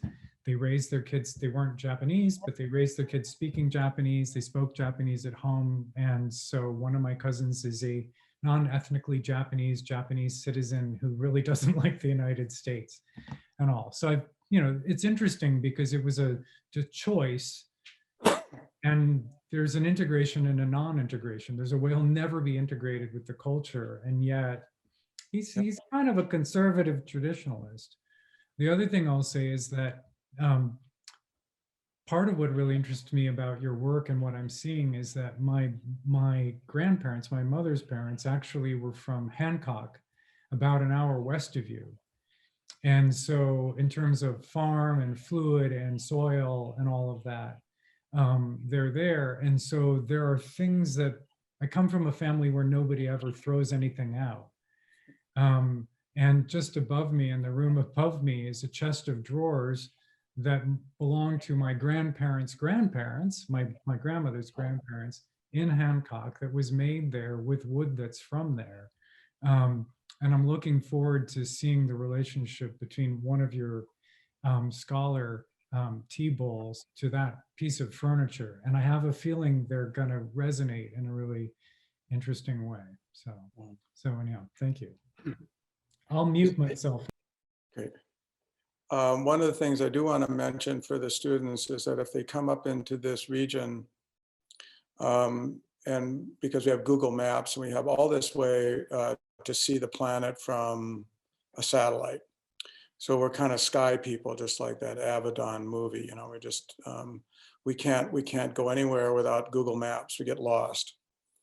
But one of the things that if you do get lost and you come this way and you get to the women's monastic community at next to St. John's at St. Joseph, Minnesota, and you go to the Women's Monastic Museum, they have a map there that is a hand-drawn map that was done before they burned down 400 homes on the White Earth Indian Reservation in the 1950s to isolate these people.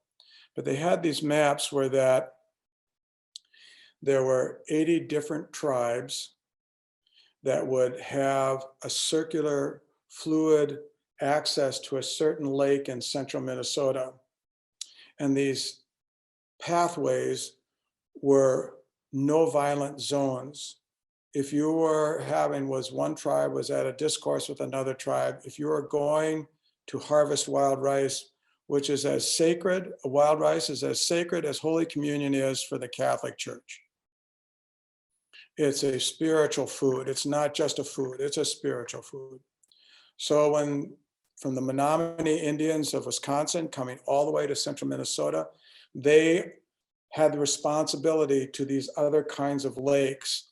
And here is this map that showed this beautiful flow of all these indigenous communities. And they would have ceremonies where that they would gather with their canoes and they would seed in a ritual offerings, different holdings of the seeds from different communities so that they wouldn't be genetically the same, that there would be this transfer of knowledge and generational survival of that particular wild rice species, given the uniqueness of each group and tribe holding on to those particular seeds in their own way.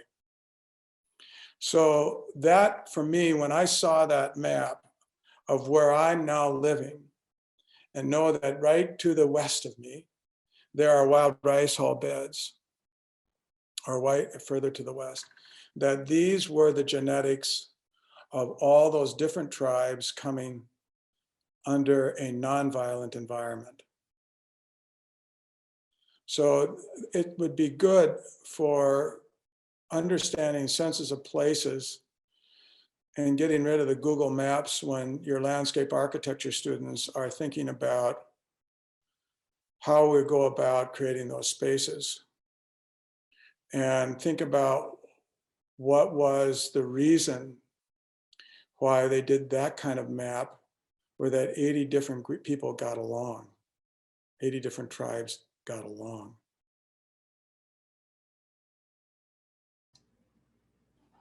Is there any questions from anybody of the students?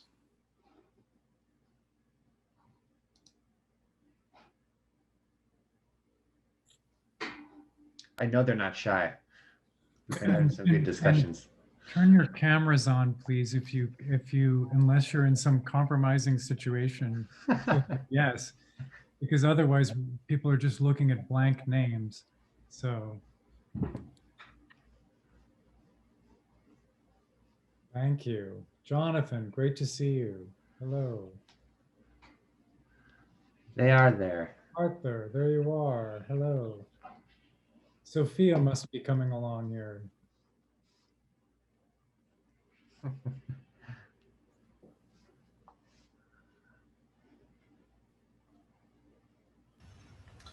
Richard, if I may, I can ask a question that might get some students interested in asking a follow-up. Go for it, Stephen. So my name's Stephen. I worked with Richard for quite some time, and I've been able to see him give this talk before and also give public tours of the studio and center that he operates. And one of the things he always says to students during his in-person tours is, in the 21st century, the medium is irrelevant. And that there's a certain kind of framework that he gives in his tours to students that they can take with them that applies, irregardless of their medium of study. And, I'm a sculptor, I'm not an architect, but I think of architecture as being very, or at least increasingly, transdisciplinary, right? I see that in John's work. And I'm wondering, Richard, if you'd be interested in talking about that part of that tour you sometimes give.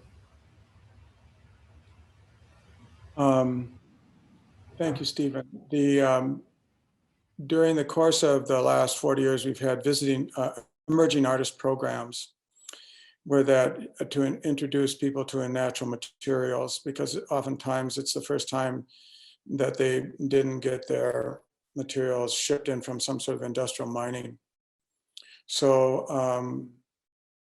when I talk to students, and particularly that they've gotten the energy now and they've got to this point where that they've made a decision about, this is my path, whether it's architecture, sculpture, landscape architecture, when you're on that momentum. One of the things that I tell them is a story of when I was your age, that I'm looking at Lorena and everybody, young 20s. I had a glaze mate in college, and her name was Sister Claire Rosini, a little tiny Benedictine nun from the Bahamas. And she was this wonderful, wonderful woman. And we were together in the glaze calculation room, making up glazes. And at the beginning of the semester, my pottery teacher, who had worked with Marguerite Wildenheim from the Bauhaus at Mills College and Mills Pond out in California, and part of the very radical movement of for teaching, and started the MFA program in ceramics in the 1950s. Bill Smith said to us at the beginning of the classroom, the beginning of the semester, he says, now listen, cobalt is $125 a pound. And that was that was 1973. And we were just stunned. We were just kind of looking at him. He says, cobalt's $125 a pound. So when you're making up your glazes, use just a little tiny amount of it. Don't use a lot of this material because we can't afford buying any more of it. So, okay, so I'm in the glaze room with Sister Claire Rosini. And we're making up the glazes. And again, I'm a whiner in those early years, and I'm complaining that I can only use 1/4% of this cobalt in this glaze. And I'm just kind of really complaining. And she's right alongside me, and we have these Formica tops, and she slams down her spoon on that Formica top like a gun went off. And she looks up at me and she said, you know, if you would know where your materials came from, you wouldn't be such a smart ass. It was the first time I saw this wonderful nun, so kind, ever angry, and the first time I had a nun swear at me.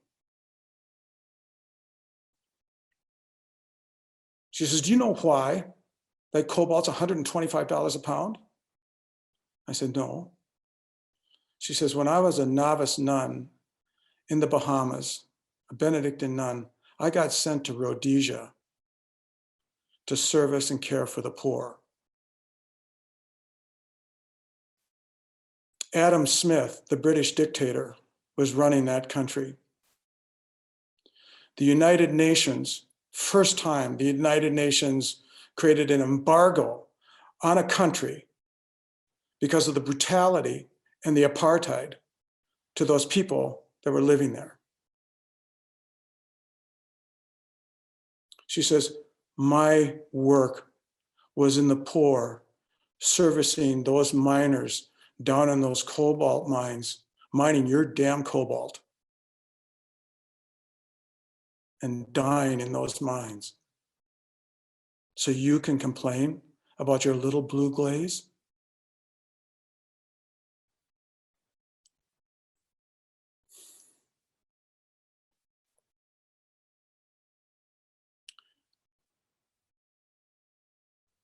That's when the onion starts to peel away. That's when you realize you don't know where any of your materials come from. And the same thing's going on still today. Adam Smith is gone. You have Mozambique, new nations. But the same problem, we have a new master in Angola doing the same cobalt mining, the same apartheid type of situation, the same brutality. Those are Chinese companies, mining companies. They are Australian international mining companies. And they're doing the same thing.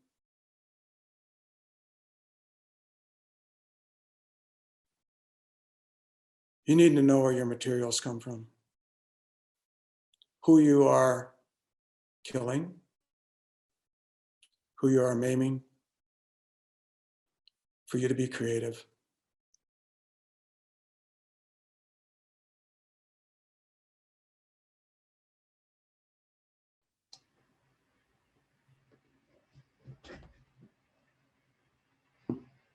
I think it's one of those things that gets embedded in the consciousness of young designers, and I hope doesn't get let go, right? So no matter what size firm you're working for, when they ask you to go find such and such a paver, such and such a material, you know, for your projects, that you just, there's one way to think about it and there's the wrong way to think about it, right? And trying to center the right questions as you go looking for the stuff of your designs, right? There's ethical sourcing, and there's also ethical citing, right? So that ethical sourcing is something that's of interest within our communities here, so that you can get Prairie Fruits cheese, you can get, you know, Flyway Farms mushrooms. I mean, it's possible to it's actually possible to get basically everything you need within this community. That's a recent transformation. It's been a long interest. But I also think for landscape architects, besides the plant materials you might use or not use, the stones you might not use, there's a question of siting. At what point do you say, no, actually, we shouldn't be doing a project in this place because of what's there, what was there, something like that. I mean, yeah, you have to think about where you'll draw that line. Mhm. we're talking with the students about choosing materials and thinking about materials that, so if you're centering duration, right, the obvious thing is which materials are going to last a long time, right? But then it's also like, well, maybe which materials can be cyclical in nature, right? And so designing with biological stuff, right? Designing with medium, right? And designing with something that can be replaced by different, communities that might come through a specific physical place, but the media that they use, whether it turns in from analog to digital over the course of generations, right? Or whether it's our greater understanding of, for obvious reasons, like mycology, and that whatever you design has a site, but the material might reach out beyond that site. And I think what you're talking about in terms of the human cost of materials is the obvious example of the ramifications beyond, the map that you draw or the site plan that goes on the cover sheet of a set of construction documents. The ramifications go much beyond that, that legal contract. Can some of you students talk about, I mean, I know we're only at the end of the second week of the semester, right? So you're just starting to think about what you might do for this, but I think you have the general parameters, right? So surely you've already started to think about what you might be doing. Could some of you share some of that so that Richard could hear that, so that Stephen could hear that, Yeah. so that I could hear that? Yeah, so really we've just been brainstorming, so you guys know, and I've been asked just this week, I've been asking them, I guess, every day to kind of answer that question, right? So technically they have like maybe 2 weeks to kind of figure out what the thing is, that what the question is that they're going to be asking and what the story is that they'll be representing. But I'm glad you asked, David, because the exercise I think is difficult is to jump to conclusions and answer that question kind of early so you can mull over it and allow it to change, but yeah, curious to hear if you guys have more thoughts since we last talked. I can go. So my thought about like landscape over time is I'm under the impression that modern like architecture and construction is just a lot of bringing on like the cheapest material wherever it's from, bringing it on site and building from there. And I was really interested in the idea of how can a landscape provide like materials and building supplies on site. So all of that, like the cost of like travel and like just like off-site things and how you can use it all in one place, pulling from local industries, whether it's just using like resources that we have abundant here, like clay or something random like that, just to like use it from like here on site. That's kind of where I was thinking of going for the project, and then how over time we can utilize it and we can create things more and more over time.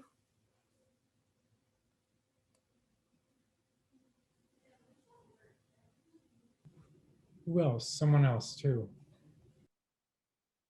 I thought like the whole talk about how and like where our materials come from is very interesting.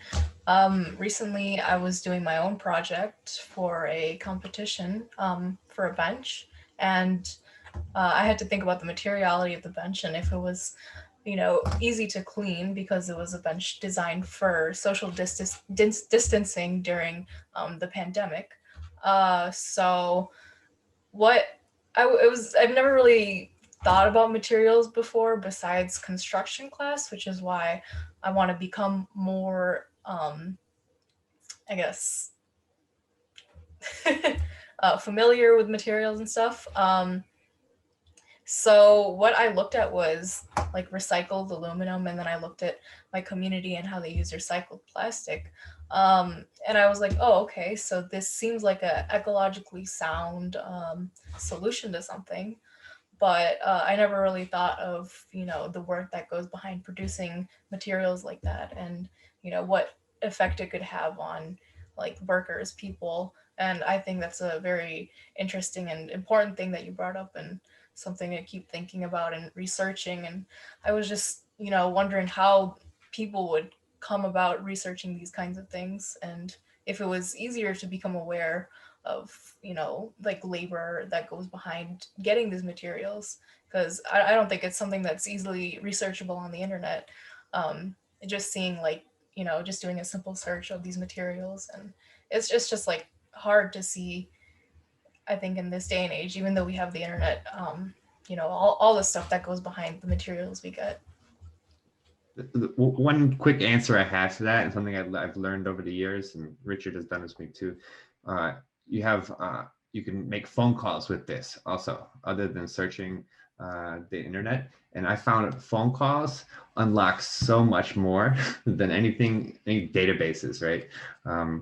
My past 7 years working, I'm doing material sourcing for a small design firm, right? And we always try to use recycled stuff first and then local second, and all the suppliers for that and everyone who had the knowledge for how to deal with that stuff didn't have websites, but you had to call them up. And as soon as you did, as soon as you talked to them, as soon as you had that conversation, all the information starts to flow and all the history starts to come out, right? And so if you're curious as a designer and not taking things at face value and just ask questions, just call people up, get on that phone and get on the horn, as they say, and dig deep. You can find all the answers. Like, so all these CEOs you read about every day, the reason they're successful is because they ask questions about everything, every source of material that goes into their supply chains. So you can do that too, if you're asking the right questions.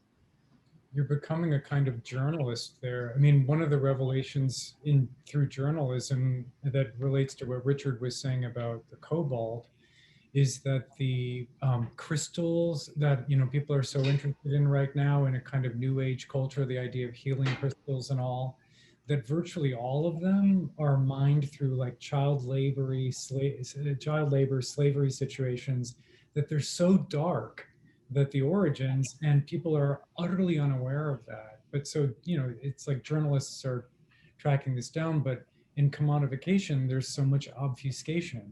So everything is hidden. They're like, people are like magicians. And things get value through displacement, right? So that a can of Coca-Cola that has, some value here, but if you move it to another part of the world, it has greater value, right? Somehow.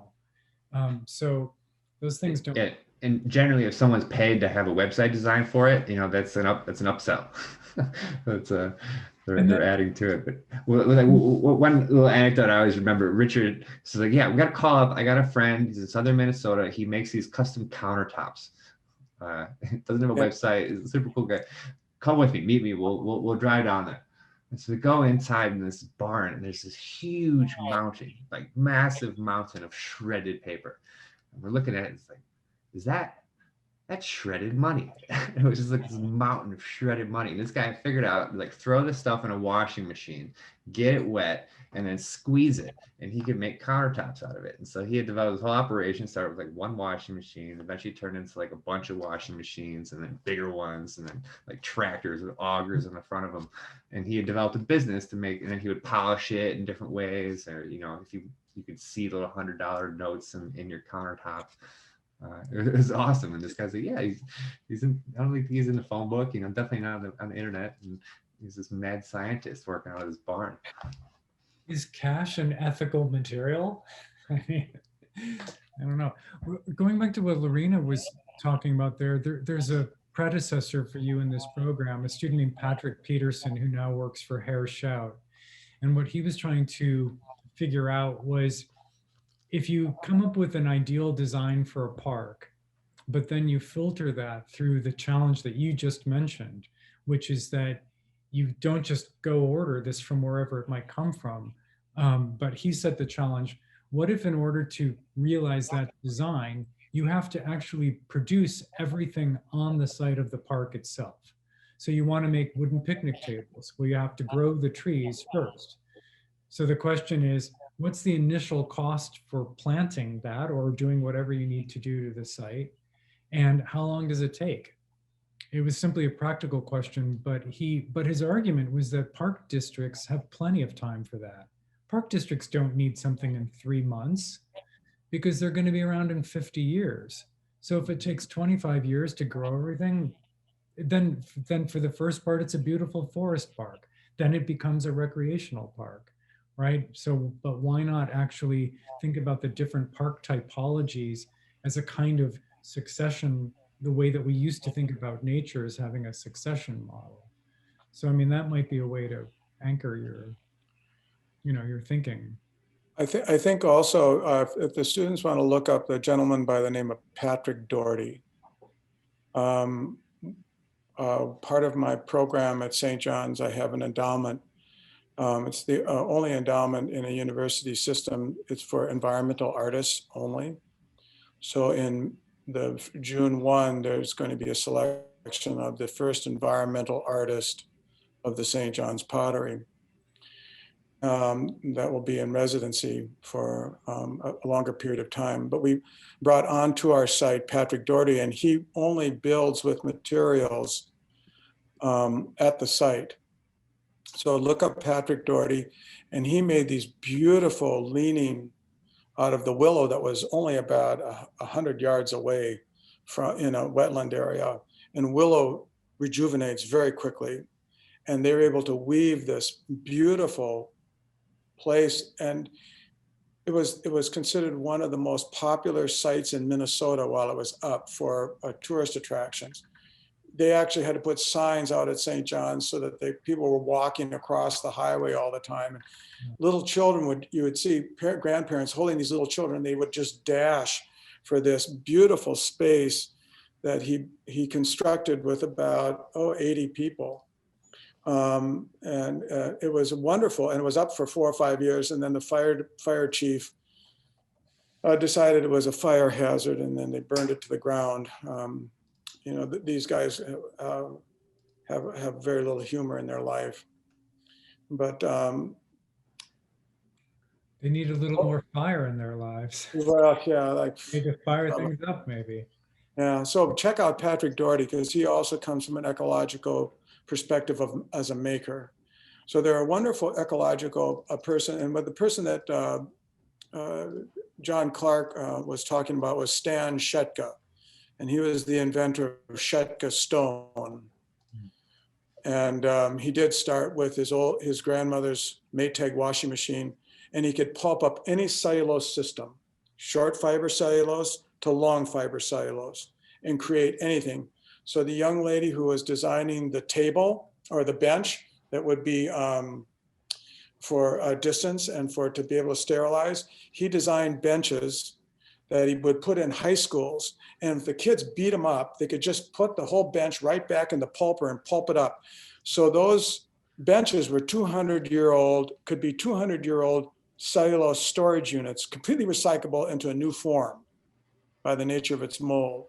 Because the cellulose fiber under those kinds of 40,000 pounds per square inch pressure interlocked.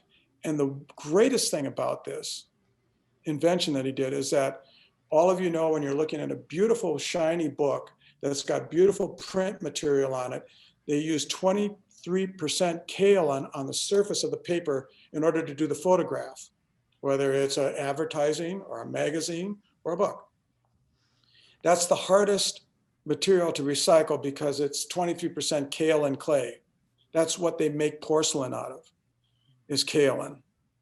So when he pulps up the kaolin, it's fireproof. It's had the highest fireproof rating. So when even like in his sculpture department, where they were using blow torches on fire brick benches or doing foundry work, he replaced all those fire brick with the countertops, and they never burned.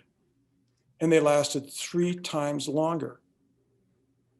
So we recycled for 1.5 years all of our junk mail, our ice cream containers, boxes, food boxes, took 1,100 pounds of that material down to all paper recycling, and he made all of our countertops.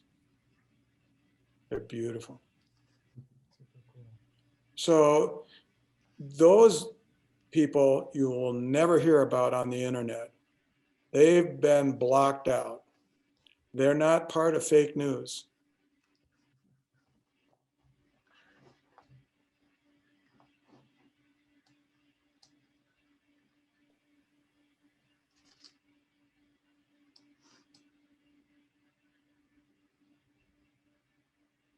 I put a link in chat to the Patrick Doherty. I think about the Patrick Doherty sculpture a lot. Just the idea of taking reeds, something that grows quickly and thinly, and by bundling it together, changing it, you know, the catalyst, like the moment of change, so the compression of those pieces of pulp into a countertop, or the firing of clay into a pot, or, you know, taking the form work off of concrete works in a park.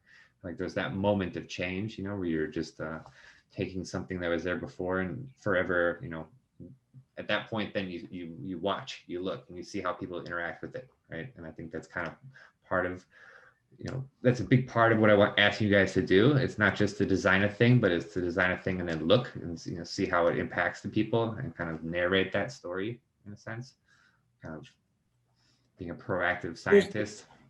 Yeah. There's probably somebody in your building that cleans your building. He's part of physical plant. Get to know those people because they have the keys. And then ask them to ask them if you could go visit their boneyard, where they store all the stuff that universities say, oh, we got to get rid of, and they pile it up. And it sits there until they haul it away to some sort of dump site.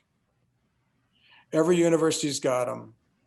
So what you saw in the sculpture that I created, that was been sitting in a boneyard for 35 years.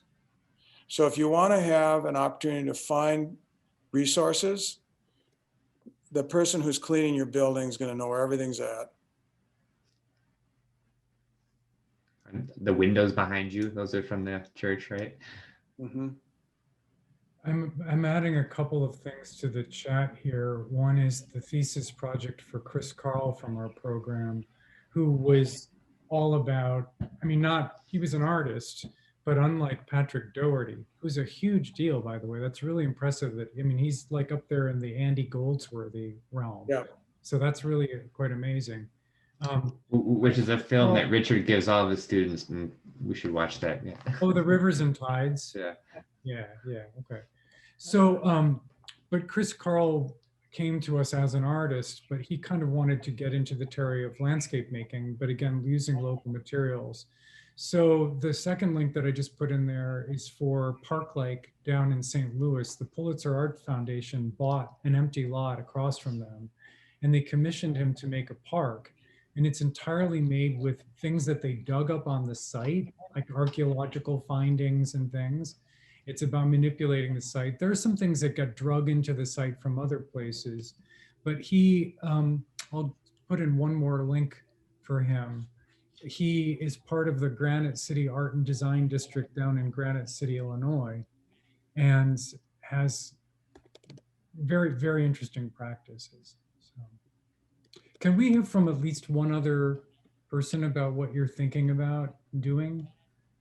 I mean, and I usually then pick on the person who smiles first, which, Christian, are you about to smile there? I can't tell. Arthur's cracking one. Jonathan's smile. Oh, Arthur, it's you.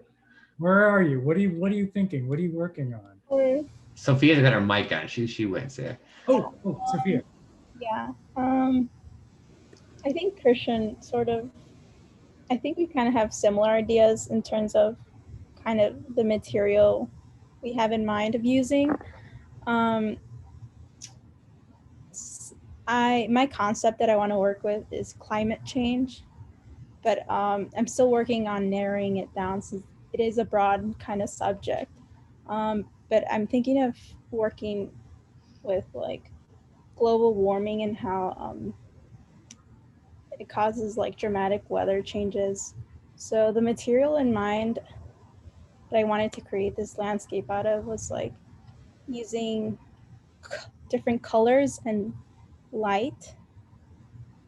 So it's like changing of light through the landscape can show the change in weather that will be happening. So like in moments it could be like super bright yellow, and ideas, or like when you see yellow or like red, you may be thinking of like heat, a warm place, or like if the light changes blue, you kind of feel like alone or like it's cold. I'm still jotting down ideas and like sketching, but I do want to work with like the drastic changes in weather and show that somehow as a landscape or so. So it's a site in which people are becoming more sensitive to environmental, like it's a kind of enhancing your sensitivity to environmental shifts. Yes. Yeah. It's interesting because you've seen examples for how to do that using structures. Like if you just think about Dan Kiley, like his commitment to orthogonality to grids. Like if you plant trees in a grid, his logic is, well, then you're more sensitive to the ways that the leaves change because you have this index. But it'd be really interesting to think about that in your case in terms of like not just relying on that modernist trope, right? But to really think about, yeah. There's one story, Richard, last time I was up there. So Richard has a big piece of land that he stewards, big piece of forest. And recently it grew. Yeah, you added on some land to it. And you pointed out how different it was from the piece of land that you had been stewarding for a while, strictly because of the undergrowth, because they had allowed cattle to roam on their land and your land was not. And so therefore there was a different density to the undergrowth and different types of trees that were allowed to grow up, right? And so there was a whole different feeling of light inside the space. We walked down the hill and you were still in the forest. It was the same forest, but all of a sudden, the whole mood changed. And I always kind of remember that. And so what you were talking about, Sophia, made me think of that. There are various types of trees that one of them in particular is called leatherwood, and the Native American communities used it because it was so flexible. You could just wrap the whole little branch around your fingers, and it's what they used to make strips, and they used it for sewing. And leatherwood's the first little yellow flower that comes out in the springtime. But biologists are realizing that because of the animal flows of domestication of cattle and those types of things are allowed to go into forests, sheep, those types of things. That's the first thing they would go after would be the leatherwood. And we're finding out now that like the chanterelle mushrooms that are on top of the ridge of the forest floor, and then instead of washing out, those chanterelle mushrooms have enough of their fiber root systems that can go for 1 kilometer. Those fiber root systems will wrap around the roots of other trees and bring high order numbers of mineralogy systems from our atmosphere down into the root system of the trees and exchange that for sugars, excess sugars. So this whole complex system, so the leatherwood has been very prolific in our woods. And when a biologist from Harvard came walking through it one time, he says, oh my God, he says, you have all this here. The forest is telling you how healthy it is. And then the moment that the other woods that we're now working with, and we went past the old electric fence, and that was the end of those trees. And there was this kind of totally different change of the landscape.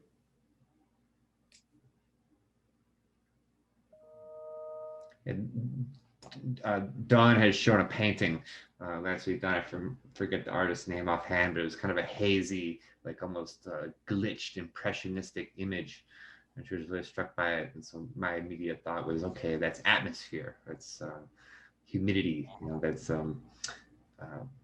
occlusion of light rays, right? So I think that's part of the discussion is how to work. So when you're Richard, you're talking about creating an atmosphere within the kiln, right? And so how you might create an atmosphere within a site that you're not just painting with materials on the ground, right? It's not just plants you're working with everything above it as well.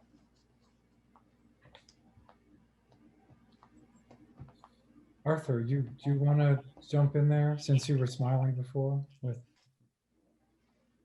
Yeah, sure. I'm not too sure where I'm heading, but like the ideas that I've been like brainstorming has to do with like topography. So like I've been getting like a lot of like inspiration from like I guess I want to like do something like with the community and see like what kind of an impact it would be with like ecology and like places like Santorini is like one example, or like Guanajuato, how like those houses are kind of like stacked up and stacked up. So I kind of like envisioning right now like that kind of like sort of topography, but with ecology instead, and seeing like what that would look like, whether it's like maintained and like over like the next like 100 years, or if it's not maintained or like just lets it roam free, whether like nature would kind of like take it back, and just make it seem like the topography was never there, or like if it is maintained, how the community can like I guess live with it. So yeah, that's kind of like where my head's at right now, and the ideas that I'm trying to spin off that. How did Santorini come to mind as an example? I was just kind of thinking of like what like the different levels of elevation it had. The first thing that was thinking of was Guanajuato, because that's where my family's from, and I like how like the houses are stacked on top of each other, and I've always thought of what it would look like if it was a little bit more greener. And just like as another reference, I thought of Santorini as well, because it's kind of like similar in the way like that the elevation is changing through both. So I just figured as those two are both examples where Guanajuato is more colorful and Santorini is more like white, and like how they would both look. I'm just trying to like figure out which one I would like better, like because one's colorful and one's white, and then compared with like vegetation. You know? I think stick with Guanajuato. Santorini is kind of this postcard ideal, right? And Yeah, if the ideal is, or if the project is to work with a dense urban system, right? Do the one you know, right? And do the one that has a lot of variety to it. Maybe is not as idealized of a situation to intervene in, to let ecology take over.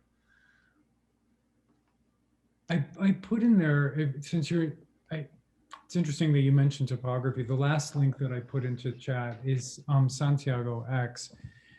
You may all know his work already, but we're going to be, he's doing a show with us at our gallery in Chicago in April. He's going to be there April to mid-May.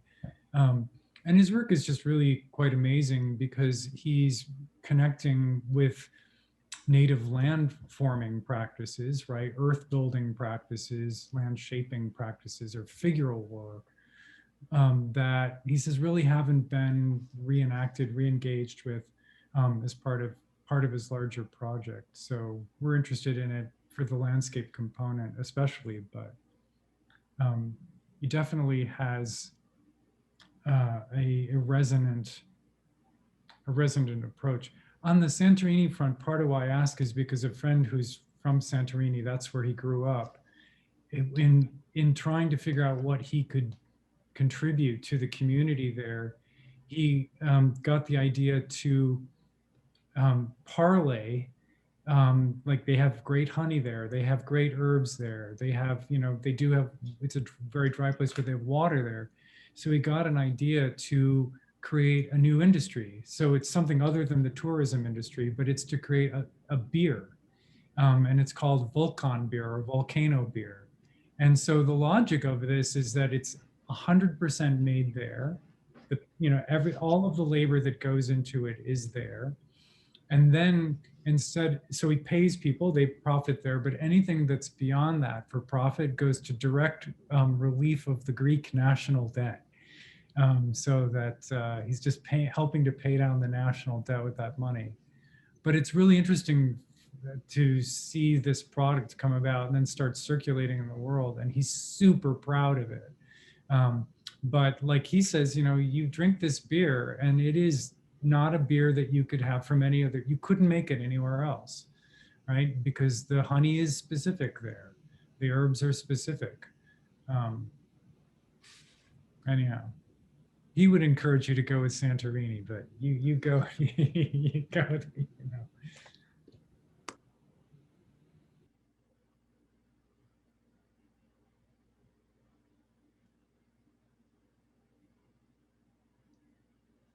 Awkward silence. Tease out any more comments here? I just wanted to point out the whole, I think the material that you were talking about that was put together by a bunch of recycled paper, these the link that you showed, the material looks kind of like terrazzo. I mean, I don't know much about materials, but I thought it was quite cool. Yeah, he would do different mixes, so you could get it really, really fine. You grind it really fine, so it doesn't look like like was that Ubatuba, you know, a nice granite, or you get it shredded so you can actually read the numbers in the bills, right? So you could order it however you wanted. And he would use blue jeans. He would pulp up the blue jeans, and the indigo dye would make these beautiful cast pieces of natural blue. And so if you're thinking of all the clothing that we wear that can be then repulped and put into, so what he had envisioned is that he's really worried about water and water recycling. That's what he wanted to do, because so when he's pulping up these materials, there's no water waste. None whatsoever goes anywhere. It goes into the material, squeezed out, goes back into making the next material. And so that was his greatest concern. So when he was looking at, like, every municipality has to have a waste treatment stream. And he even figured out, I took my students one time and he figured out, he had these little tiny bottles full of these gray sandy-like material. And he was talking to my students, you know, about this material can do this. And then he grabs this little bottle and he pours it into a number of my students' hands. And he says, "What do you think this is?" And it's this kind of gray, sandy material. And he says, "That's pig manure." And then, oh, everyone goes, "Oh God," you know. But he was able to figure out how to to get pig manure, because we're having so many pollutant problems with water contamination from animal runoff, from large confinement, hog, chicken, turkey, poultry, you know, and cattle. It's a contamination that is affecting Illinois' water, Minnesota's water, Iowa's water, Arkansas. Missouri's water, everybody in the Midwest. You know, Des Moines, Iowa sues 7 counties to the north because of all the polluting coming into the Des Moines River, and they can't drink the water. So he figured out how to take manure and turn it into a workable cellulose system and recycle the water. So when we look at those, if you keep backing up, it's just not only recycling the existing waste products, but how does that affect the other streams of material? And I think that's really important about when you're looking at Stan Shetka's site. You know, there's some that looks like a marble countertop. He calls the shredded money he gets from the Federal Reserve in Minneapolis, counterfeit countertops, you know, that kind of thing, you know, real catchy kind of stuff. But in reality, he's worried about water.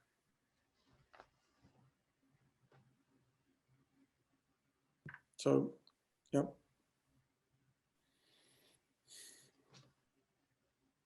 As we all should be.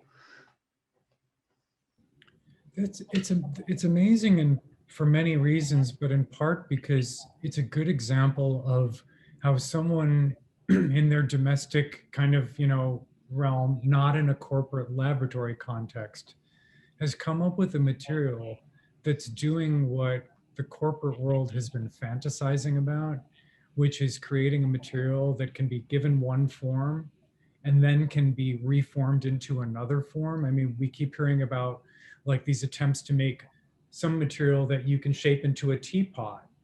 And then when you need it to be a skillet, you reshape it into a skillet and it's reusable. And he's, you know, he's doing that, but by working with cotton.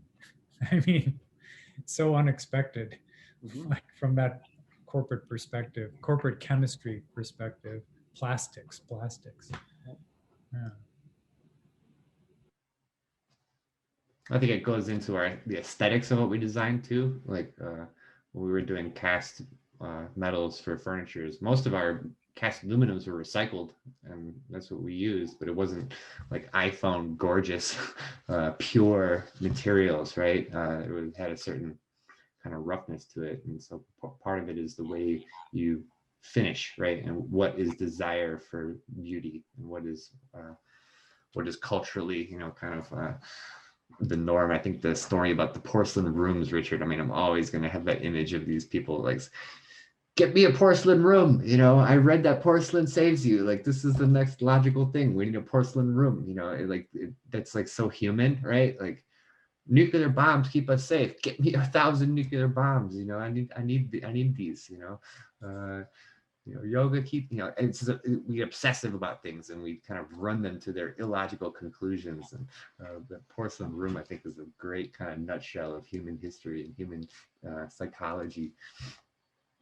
But how it ties into the aesthetic of the pots that you make, and that the beauty in them is a little bit rougher, and that kind of has lineages that tie into what we were talking about, Koi Ryoji, and that where he made his pots was from Karatsu, where that was the color of the dirt around. And you kind of mentioned it looked like dirt, you know, as opposed to somewhere else where it looked like the beautiful black, or it looked like white, right? That the kind of idea of something being quick and improvisatory and kind of looking rougher as being as beautiful as something that was pure white. And I think that's something that you need to kind of consider, like the finishing aspect. So after you call these guys up, after you source these materials, and then at a certain point, like a lot of labor goes into the finishing of it.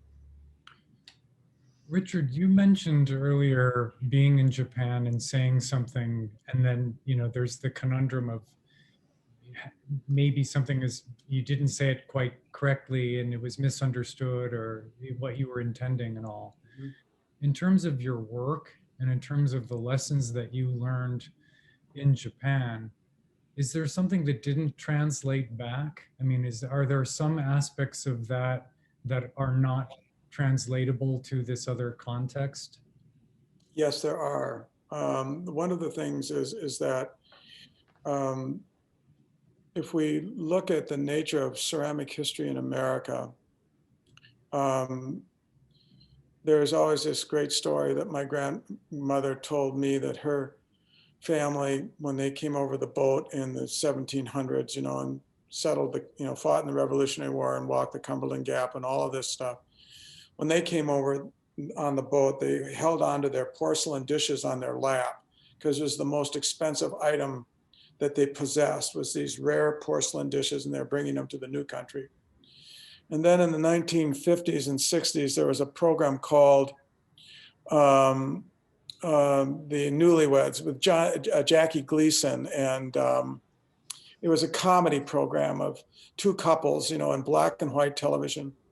And I remember Jackie Gleason, this heavy-set comedian, he was supposed to be helping his wife dry dishes, and so he's throwing the dishes like frisbee, and they're crashing, and his wife is getting all upset, and then they have the fake laughter on the television. My grandmother gets up and slams the television shut and said, "That fool." And you know, and so we grew up with you know, people seeing if they could toss their dishes from the kitchen table into the dishwasher without breaking them. That's our aesthetic. We handle things like really terribly. So all of my training in Japan in making and forming was to make things a whole culture of how to hold and handle, clean, carefully, because they knew the preciousness of the value of the material. Here we have no understanding of the preciousness and the value of material. So we just throw it away. We just do this, we do that. So like, I had to change completely 100% the way I made things when I came back from Japan, because everyone was just chipping the hell out of everything, because I was throwing it with beautiful lips and doing all this kind of thing I've been trained to do. And it just, they bring it back to me and say, "God, this ceramics doesn't hold up at all. It just chips so easy." I said, "How are you using it?" "Well, when I drop it in the dishwasher, it seems to chip a lot easier." You know, and you're like, it's like they took it to some sort of like car wash and power wash the damn stuff. So like, okay, I'm learning now that this is the particular habit we have in America. And the deeper disregard for materiality. So then now when I'm throwing, I make these very thick lips. And when I'm making things that will be able to be handled by Americans. It's full. Sorry, Richard. I'm glad I asked the question, sort of. But you learn wonderful things. It reminds me of, I forget, David, if you remember this, Sam Jacob wrote this letter. It was like an apology letter to Mies, Richard. And so it's like apologizing to the courthouse and post office downtown. Like, sorry, we're only human. We got chewing gum on your beautiful sidewalk, and we didn't have anywhere to put them. So we just Scotch taped some posters to the window, and now there's gunk on the windows. Like, sorry, Mies. It's like this long letter of, just humanness as it meets, this kind of modern ideal architecture. I always think about that. The landscape architect Beatrix Farrand, her sensibility was really very elaborate. I mean, she was so knowledgeable about plants. And she did university campuses, she did a lot of private estate works, but she was often dealing with people who were less sensitive to the work.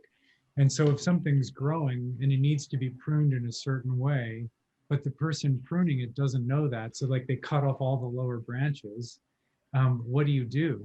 Mm-hmm. So she said that she always wrote a scolding letter. But the first part of the letter is, you shouldn't have done this and you've wrecked this. But now that you've wrecked this, here's what we need to do. And it would become like an opportunity to then plant something around that, or to, try something new, move that to a different location and fold it in with something. So she was always dealing with people who didn't necessarily have the methods, but then trying to roll with them, roll forward. The idea of maintenance, I think that's an important, or something you guys can be thinking about, this idea of duration, how you maintain something. So Richard talks about it in terms of stewardship of the land, right? I'm curious, Richard, how you talk with your new sculpture, right? Like, what's the maintenance on this thing? Like, and how would people know what to do with this at a certain point, but I think landscape architects, that's a part of your palette of tools, is the instruction manual. Mm-hmm. You might want to look up the work of Joseph Favor. He has a landscape architecture firms in Minneapolis. He got the gold medal was a type of flour from the Pillsbury days of making white flour up in Minnesota for General Mills and Pillsbury, large cereal corporations. But there was a site along a railroad area that they asked him to make a park out of. And then they did the soil borings and found out that this railroad bed had 37 feet deep of oil, PVC oil, which is highly carcinogenic. And the cost to remove all of that contaminated soil was the whole budget of building the park. What do you do? So he decided, he checked with the MPCA, Minnesota Pollution Control Agency, and they built a mound, and they mounded all the polluted soil up into a mound, rubber membraned the whole thing, another 2 feet of dirt over the whole thing, and made a circular hillside that went up to see a certain landscape of the Mississippi River. And he did it beautifully. So they were able to seal that particular highly toxic material on site and use it as part of the project. Joseph also did the renovation of the Walker Art Center's sculpture garden, which was in a sinking wetland, the part of it. And he showed to my students how much they had to do in taking out and creating these tanks of water that would take all of the water from impervious soil runoffs into underground and filtered storage systems, again, to water the rest of the whole campus site of that particular park. And one third of the cost of the whole park And for the sculpture garden, you can't see because it's underground. So to mitigate, because all the sculpture pads that these beautiful sculptures were being put on were sinking into the ground. So that was solving those types of site-specific issues, since you're working with a site-specific issue, are programmatically a challenge. And the better you can grasp that, whether it's climate change and how you programmatically challenge that site or dealing with the existing materials of that site, really take a lot of research and time. It's so much. Jonathan, for example, did you visit that site? Didn't you visit that on a field trip, the Walker? No, you didn't. You weren't. So why do I have it in my head that you were part of a field trip that went up to the Walker?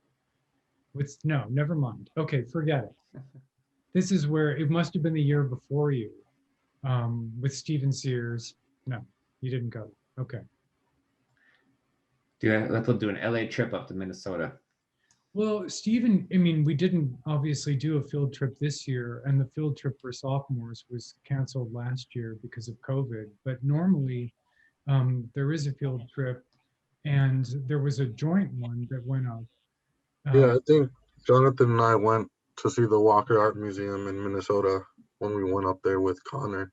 Wait, so you did go, and it was with Connor. So Jonathan, you were there. You were just giving me these funny looks, but I feel like I've It wasn't seen. with Sears. I don't know, but it was. Couldn't remember. Oh, it was with Sears. It was with Sears. It was with Sears, but it was combined with another. Connor, we went with New York. Yeah, it was combined with the seniors, I think. Or was it with? It might have been the juniors that year, actually. Yeah, it might have been juniors. Okay, I'm not crazy because I could say I have a very visual memory and I could picture you standing there. Like, I mean, I only saw the photographs, but then I'm thinking, okay, I'm getting older. They can only remember the big cherry. Yeah. The big cherry and the spoon. Yeah. Was the Walker Art Museum that place where there's like the like that room you can go into and like look up at the sky? Yep. That's okay. Yeah, we did go there. Okay. Yeah. James Terrell. Yeah. That was pretty cool. That like room thing. Well, and I hope that everybody, when you were hearing that about the mound and looking over the Mississippi, that you were thinking about Richard Hague Associates Gasworks Park, where they took the soil and built the mound over it, and that's Kite Hill that looks over Lake Union. They're just putting it out there over in Seattle. A little LA 101 quiz question there. Nice. Well, unless there's anything else, I want to say thank you, Richard, for your generous time and wonderful stories. And for everyone else who came. Yeah, really quick, I have a question. Yeah, So yeah. as a background, I'm thinking about, in terms of the design, making like a sustainable kind of like small scale backyard garden that would just like provide produce for everyone and be sustainable. But it got me to thinking, something like a teapot, for example, wouldn't be filled with water and like left on a stove every hour of every day, whereas something like a planter would be constantly filled with dirt out in the elements and things like that. So like, what additional considerations do you think need to go into designing something like that? It's actually pretty cool, Jonathan, because I was actually thinking about the same thing. So yeah, so I'm like, oh, I guess it doesn't work with the green screen. But Oh, yeah. You got models going already? Nice. it's not a model, but Oh, it's a drawing. a drawing. Just like using like heated up water, like to help warm up the soil. Kind of like as like storage and stuff, as solar panels, water catchment system. Kind of like routes to the whole thing. I don't know.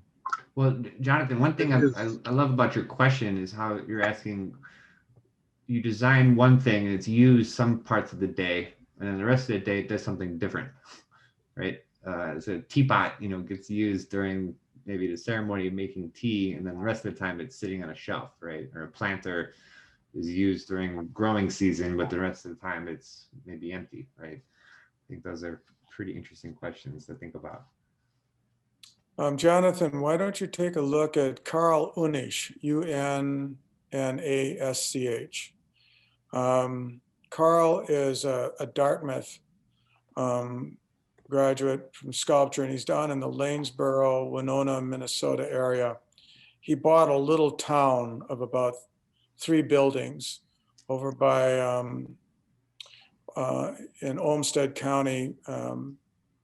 And he works with a lot of indigenous seeds, but he works in incredible creativity. And I think John Clark has got Carl on the list to come and give a presentation for you. But you check out what he's doing. But when you do talk to him, he's done these remarkable things with gardens that he took like an old boat and turned it upside down on one of these flat kind of duck boats and turned it upside down to make a potting soil shed with then and those you can attach solar panels to because it's, it's a seam system and it's got a structural integrity so it can handle weight. But he used an old duck boat for that. And then, and then another kind of all recycled materials to have the sunlight come in to start the gardens. But he really thinks in massively different ways with mediums. He'll take an old combine, cut out the panels, and put in stained glass representing the farming communities.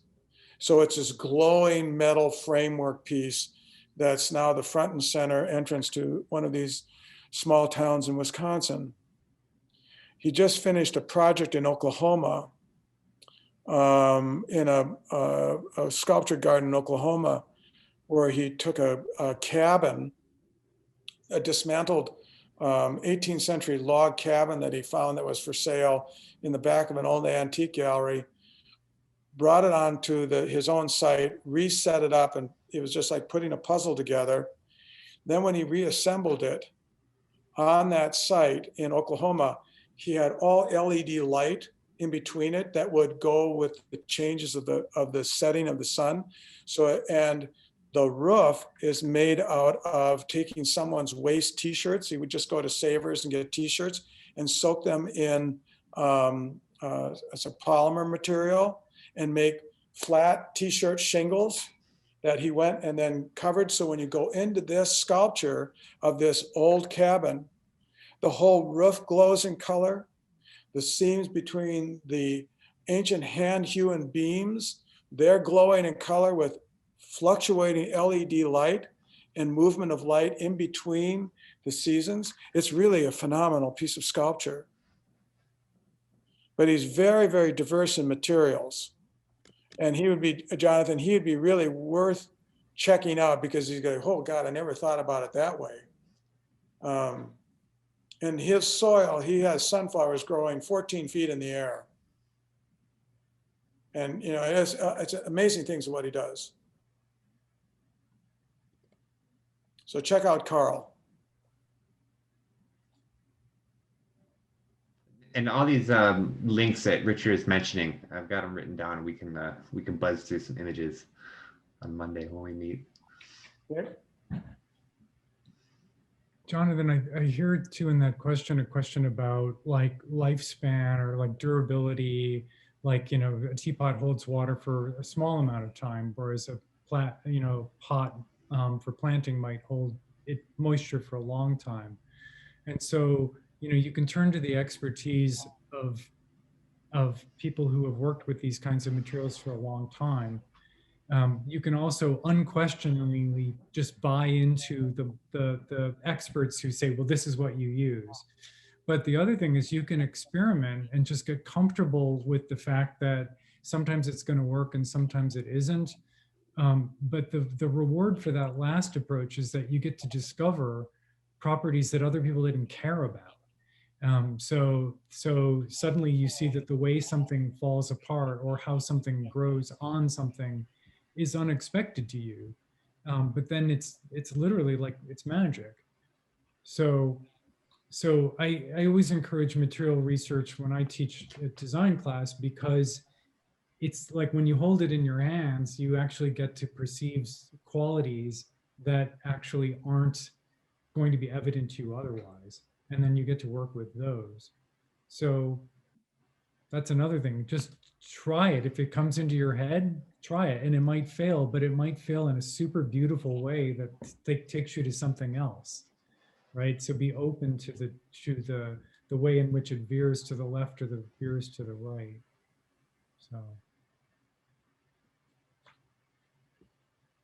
thank you too, Richard. Thank you everybody for talking so much. For letting me your class today. I appreciate your words and thoughts, David, for chiming in here. This has been a great discussion. And thank you all students for piping up and giving your 2 cents. Thank you. And Richard, buddy. Thank you. See you soon. Thank you. Yes, thank you. You're welcome. Thank you. Thank you so much. Thanks so much. Yeah. Have a wonderful weekend, everybody, too. Yeah, I'll see you all on Monday, all right? Monday. Richard, I'll talk soon. David, Okay. talk soon. Yeah, great. Thank you. Thank you. Hey, Sarah. Thank you. Celeste.